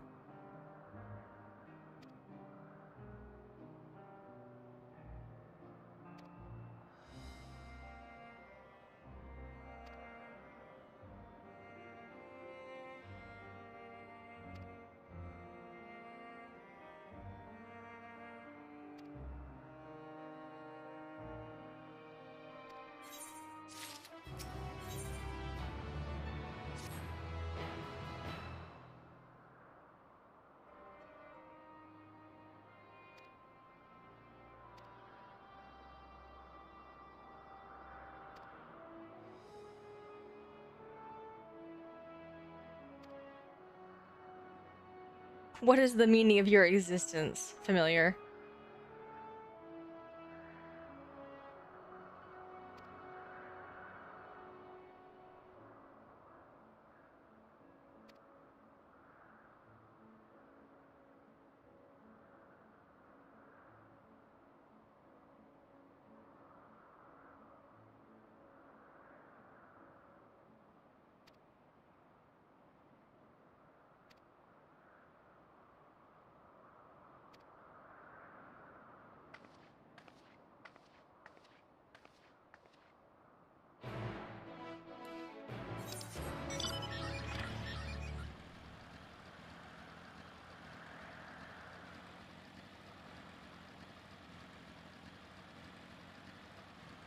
Right now, I guess.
But I never gave my answer to the meaning of my existence.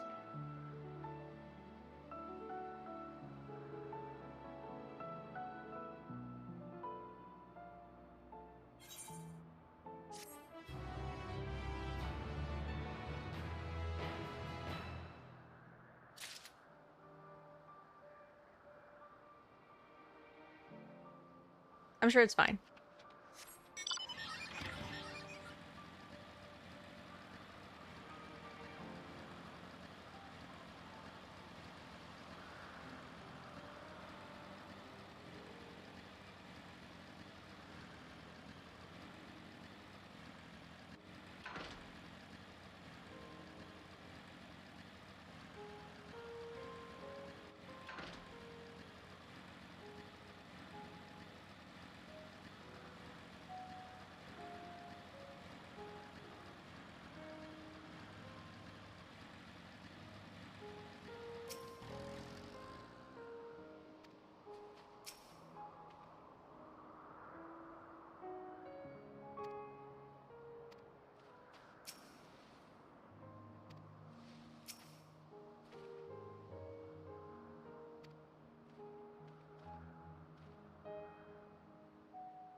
That's the same.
Like, man, even his own underlings are like, that's way over dramatic for what we're doing here. Like, how people think in this world is just so different than what he's thinking. It's like, okay, but why?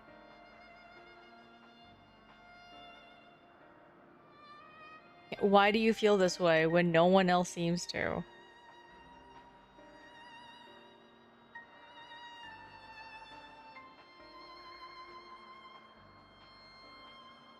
And I want to make it clear, I agree that the way they treat life is not okay. Like, I have zero issue with his argument itself. I'm questioning how believable of a character he is based on his design.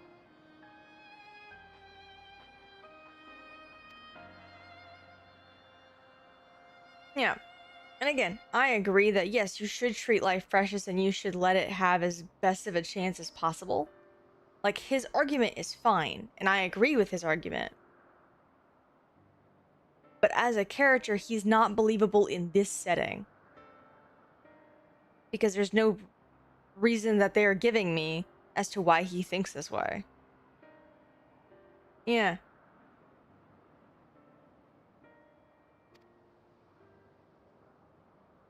And yeah, you could hand wave it as just cuz he's just weird. Like, you could hand wave that, but that doesn't make him more believable. Making an excuse for him doesn't make him more believable. It's just making an excuse for him.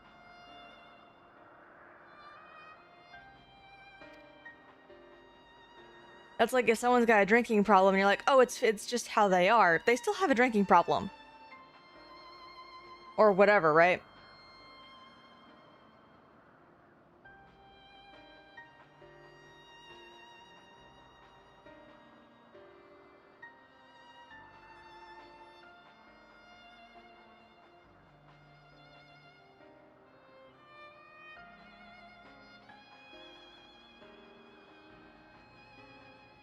Okay, so to counter argument, I use the example of someone with a drinking problem, and the people around them may not be able to know why this person has a drinking problem.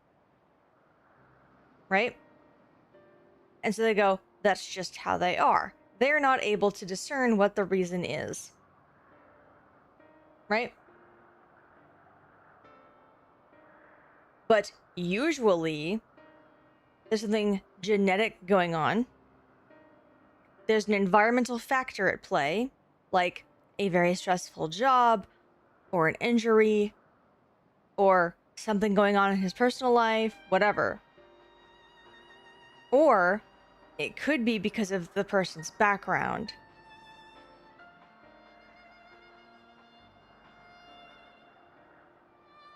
Say, I don't know, she got into drinking at a very young age and just never broke the habit. Because of peer pressure, or because it was normalized in her household to the degree where it was allowed to be that way. Eventually, everyone around would no longer have the context of any of these factors. So, as far as they're concerned, this person just has a drinking problem. They've always had it. I don't know why. And so, yeah, you can hand wave that. Right? But there is a reason. It could be cultural. It could be the pressures of living in a certain society causes these issues to where people have to drink in order to, forget their problems for a little bit, because when they get back to the real world, it's not very, helpful or good for them. Right? There are other factors at play, even invisible factors at play, that lead to this person having a drinking problem. Even if the people around them, hell, even if they themselves don't know why they keep coming back to the alcohol. And of course, there's also the obvious, I'm using alcohol right now. There's the obvious of it's designed to be addictive so that you buy more. Like, it's, capitalism.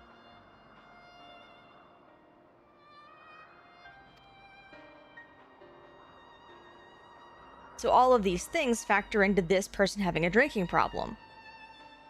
Even if nobody, including themselves, know why that's the case.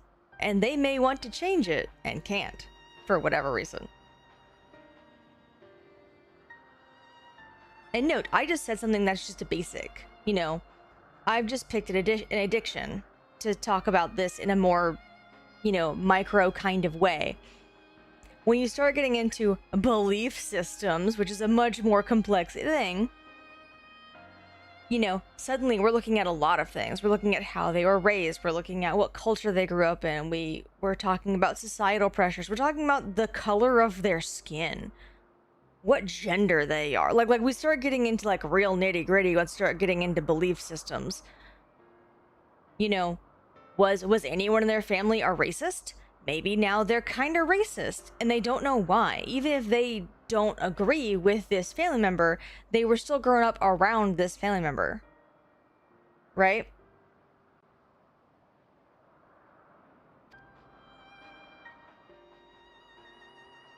Maybe someone was, again, there's also genetic factors a little bit. Less so when it comes to belief systems, but there's some genetic factors at play.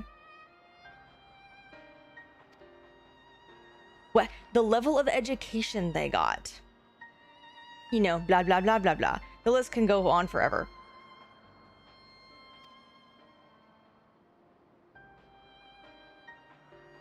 So that's why I say him having no reason is unbelievable, because in the real world, that's not how people work. And you could be like, oh, it's a fantasy setting. Well, how people work doesn't change from setting to setting. You can change the factors around them to change what each individual character kind of like how they think and how they feel. Like, you can change the setting, you can change the world building to match what you want in a person so that it makes sense and it's believable. But how people behave and what affects how people think and feel is not setting dependent.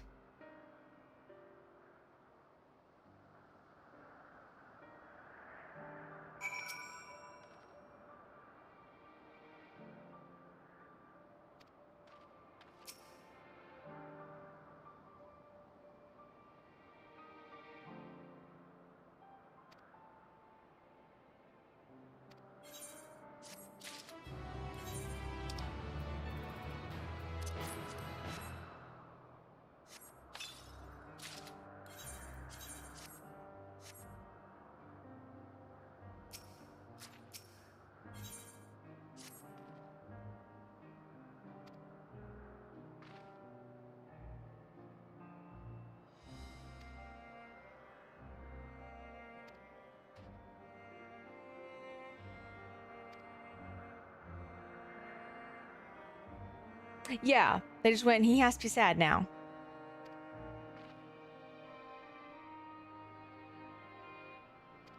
And again, like I said, as a character as he exists, he's fine. As a character, the argument he makes, I agree with. Like, these are not things that I am like, I'm not trying to say this is bad actually, because I'm not. Because no, like, this character existing in this setting does make sense if you write in the connective tissue. If you give him a compelling reason why he thinks this way, shit, let's go. Like, now we're looking at philosophical arguments, and I'm all for it. But you have to give him a reason for being this way. Otherwise, he's just a cardboard cutout. They just made him exist this way so they could talk about the philosophical reasons as to why, you know, them treating living beings like they're objects is not okay, actually.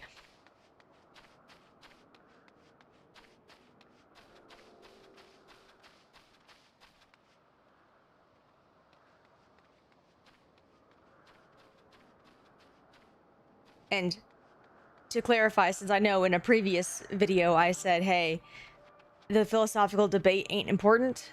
It is in some circumstances, and it's not in others. Like, in the Garlemald arc, the reason why I'm like, bruh, why you doing philosophical debates? That's dumb. Is because his people were actively starving. And because the characters involved were like, we're not even gonna come into your camp with soldiers. We're literally just gonna drop off supplies and then leave. You know, give you food, shelter, and, you know, necessities, and then go away. At that kind of juncture in which his people are starving, a philosophical debate is just not appropriate. Like, it's just not. Your people are starving to death. That's why at the time I was like, fuck your philosophical debate. Because it just doesn't, because it doesn't make sense to have that in that setting. That's not the case here. They're a research facility. Like, they're fine. They can make food out of thin air.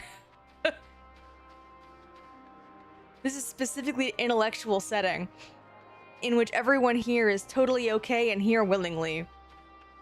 Fed, clothed, happy, content with their life. This is the place for philosophical debates. No one here is, you know, unequal in treatment.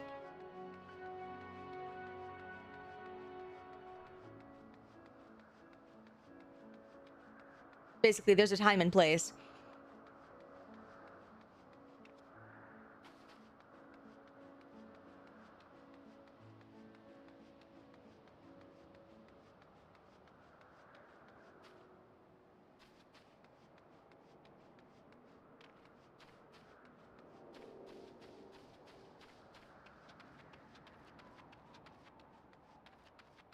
Anywho, we will in fact stop here because I think the cutscenes go a little long here. I'm trying to remember the exact sequence of events. You're correct. And I'm not saying you're wrong. You are correct. The thing is, though, is that the people who do think differently have a reason why they think differently.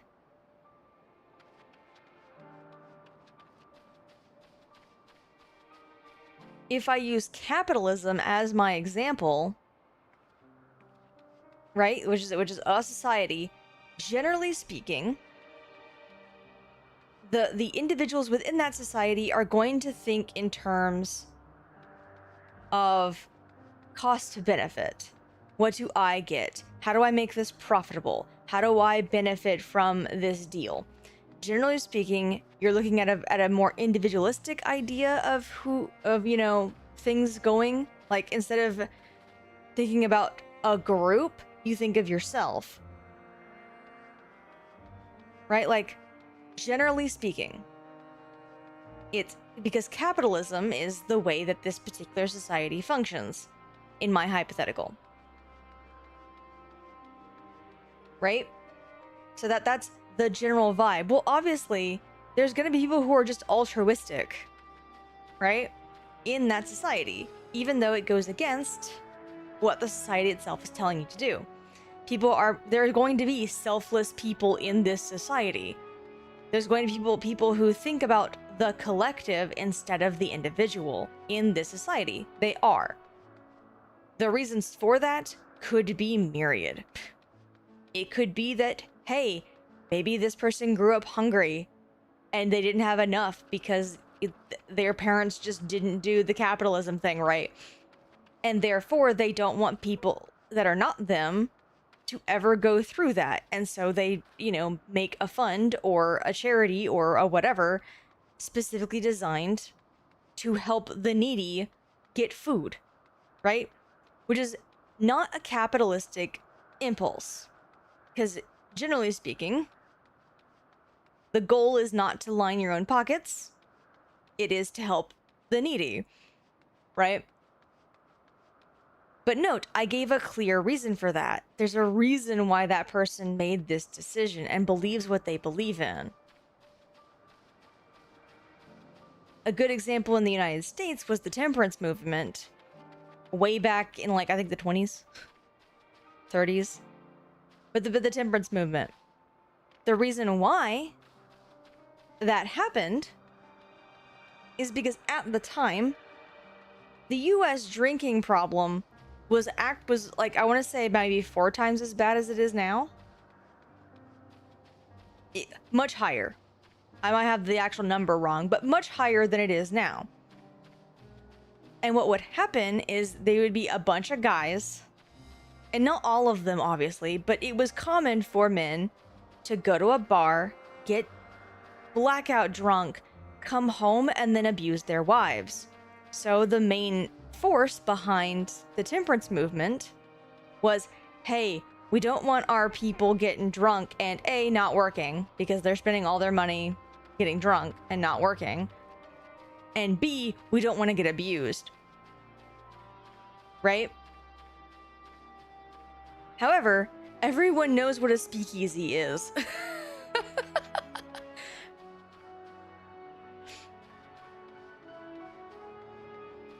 Right? I don't have to tell you that even in that environment, there were people who were against it. It's because they wanted to have their nice alcohol. Right? But that's still a reason.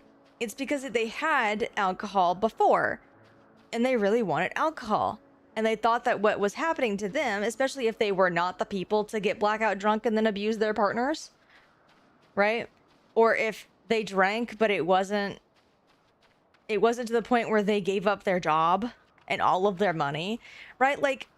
If they themselves were not the problem, they felt it was unfair for their hobby or their pastime to be taken away from them this way. Yeah. So you see, that was a big fracture in the US at the time. both are right. Like, neither of them is wrong in what they think in this particular matter. But you can see, like, that caused a schism. And funny enough, in some ways it did work, because again, it's much lower nowadays. So in some ways it worked. In other ways it didn't.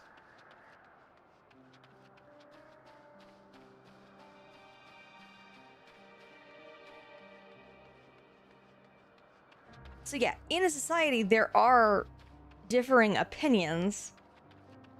Like, that's the part that I'm never gonna tell you is wrong. Because, like, yeah, there are people who are just gonna be different. But there has to be a reason why they're different. They can't just be different because, I don't know, they're special. They popped out of the womb and they were just odd, like...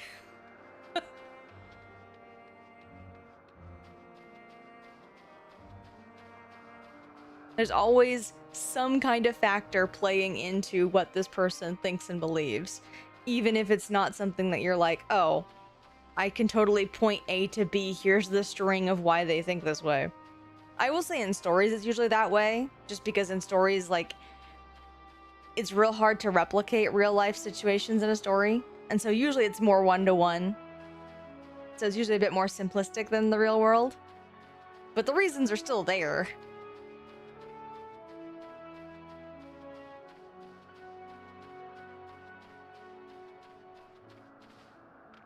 And if you want the extreme of this trope gone wrong, of them just being different to be different, look at the Mary Sue archetype, is what it's called. Now, it's called Mary Sue because, one, the original character was named Mary Sue, and it was like a self-insert fanfic character into, like, Star Trek. But two, it's mostly attributed to women. Even falsely, but it's mostly attributed to female characters, because of course it is. But essentially it's someone who can just main protagonist their way through life with no reasons as to why they're like this, and the universe just kind of warps around them to fit their main characterness.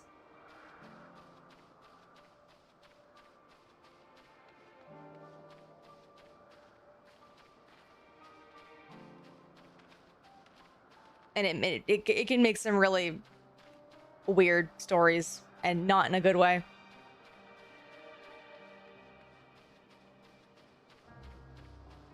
And again, that's the extreme. That's obviously being applied to a main character.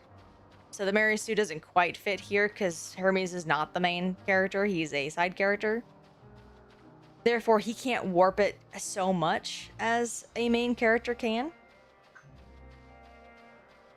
Right? Like, that's just not something he can do. He doesn't have main character status. But he is warping this section of the story just by being Hermes.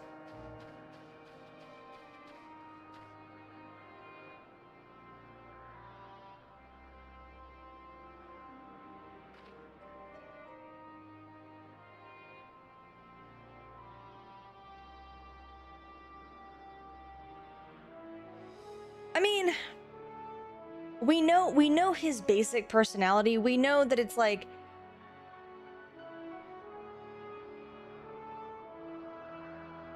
we know that he feels disillusionment with the current society, and the reason why he feels this disillusionment is because everyone around him just treats all critters as ether, as like their basic building blocks.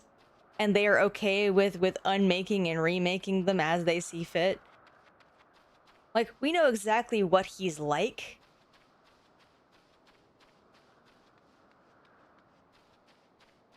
But because that's all he is, right? That all we have is his base personality, and we don't have any, like, more depth than that, more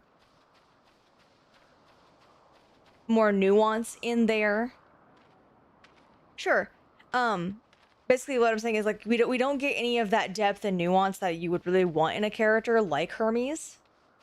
He just feels hollow, shallow, two-dimensional, however you want to call it. He doesn't feel like a real character. He feels like a thematic mouthpiece. He is he's just nihilism. Like he is the concept of nihilism, and like that's all he is. He's not a character that you can be like, oh yeah, I know this character, I feel this character, I understand this character. He is just not that deep of a character. He's just a personality. That's all he is.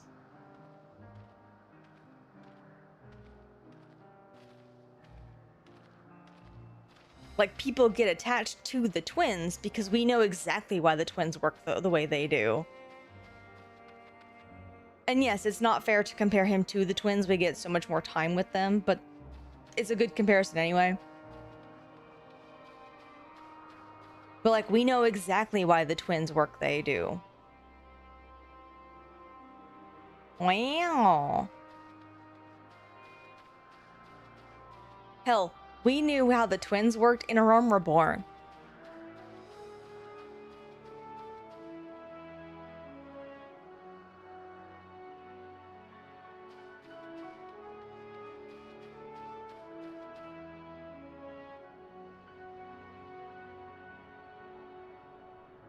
I mean, you can say that too. Like we have a clear reason of why Emmett Selk does, like how Emmett Selk works. He's given a reason. We know exactly why he thought that what he is doing is the right thing to do. That's why people love him. I'm kind of in the camp of cool motive, still murder. But like the fact that I have his motive is great. That's fantastic.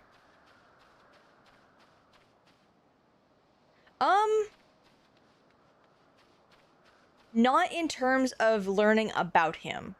By the time that we're here in Elpis, we already know Emmett Selk.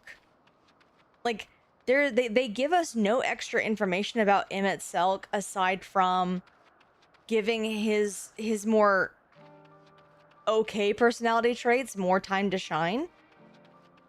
But even in Shadowbringers, where he just kind of pops in here and there, we don't actually get to spend that much time with him. Even in Shadowbringers, we know for a fact why he does the way he why he does what he does. He's not shy about it.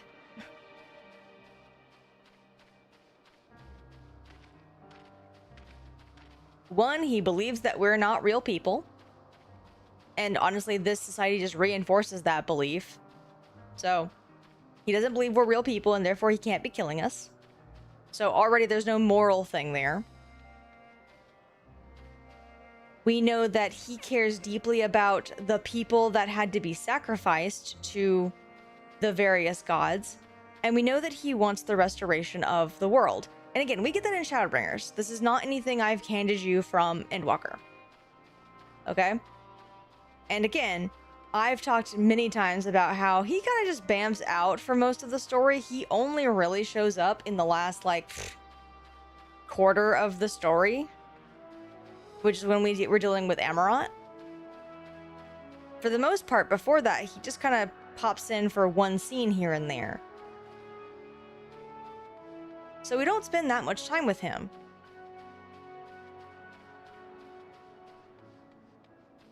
So we know that he doesn't think that he's actually killing us. He thinks that we're not real people, and the people that he's trying to bring back are.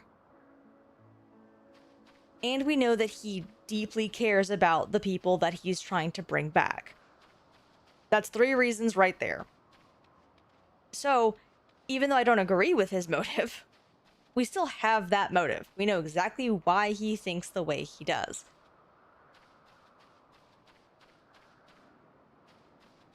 It is...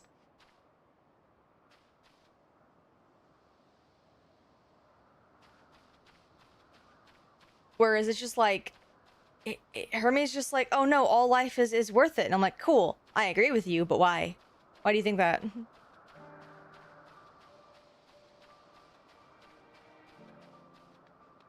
He's just like, just cuz. Oh, okay. Cool.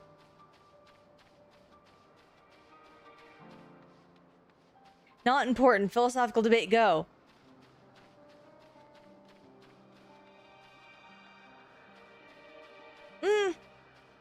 Okay, so. I appreciate you going with, oh, our character doesn't know. And I'm okay with that. I'm always okay with the character not learning it. We as the player have to learn it, though. You can absolutely cut away, because they do it all the time. You can cut the camera away from our character, and our character just doesn't learn, and that's fine. The player has to learn. The player has to know these things. Somehow. You must tell the player.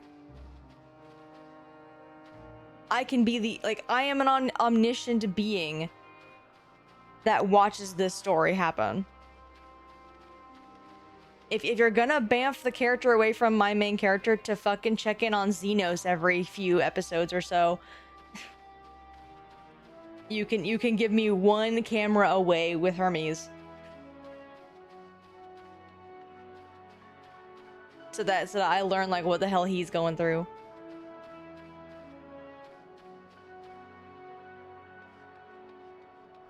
Like if you're gonna waste my time with Xenos all the goddamn time, you can do one with Hermes. That actually matters.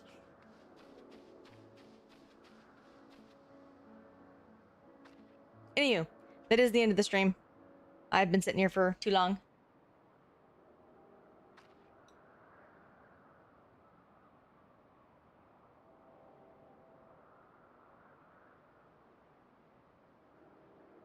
I will continue to... No, you're fine. I'm always happy to talk story stuff. It's just I gotta get things done for the move. Otherwise, I'd sit here for an extra hour, and you know it. Have a good night.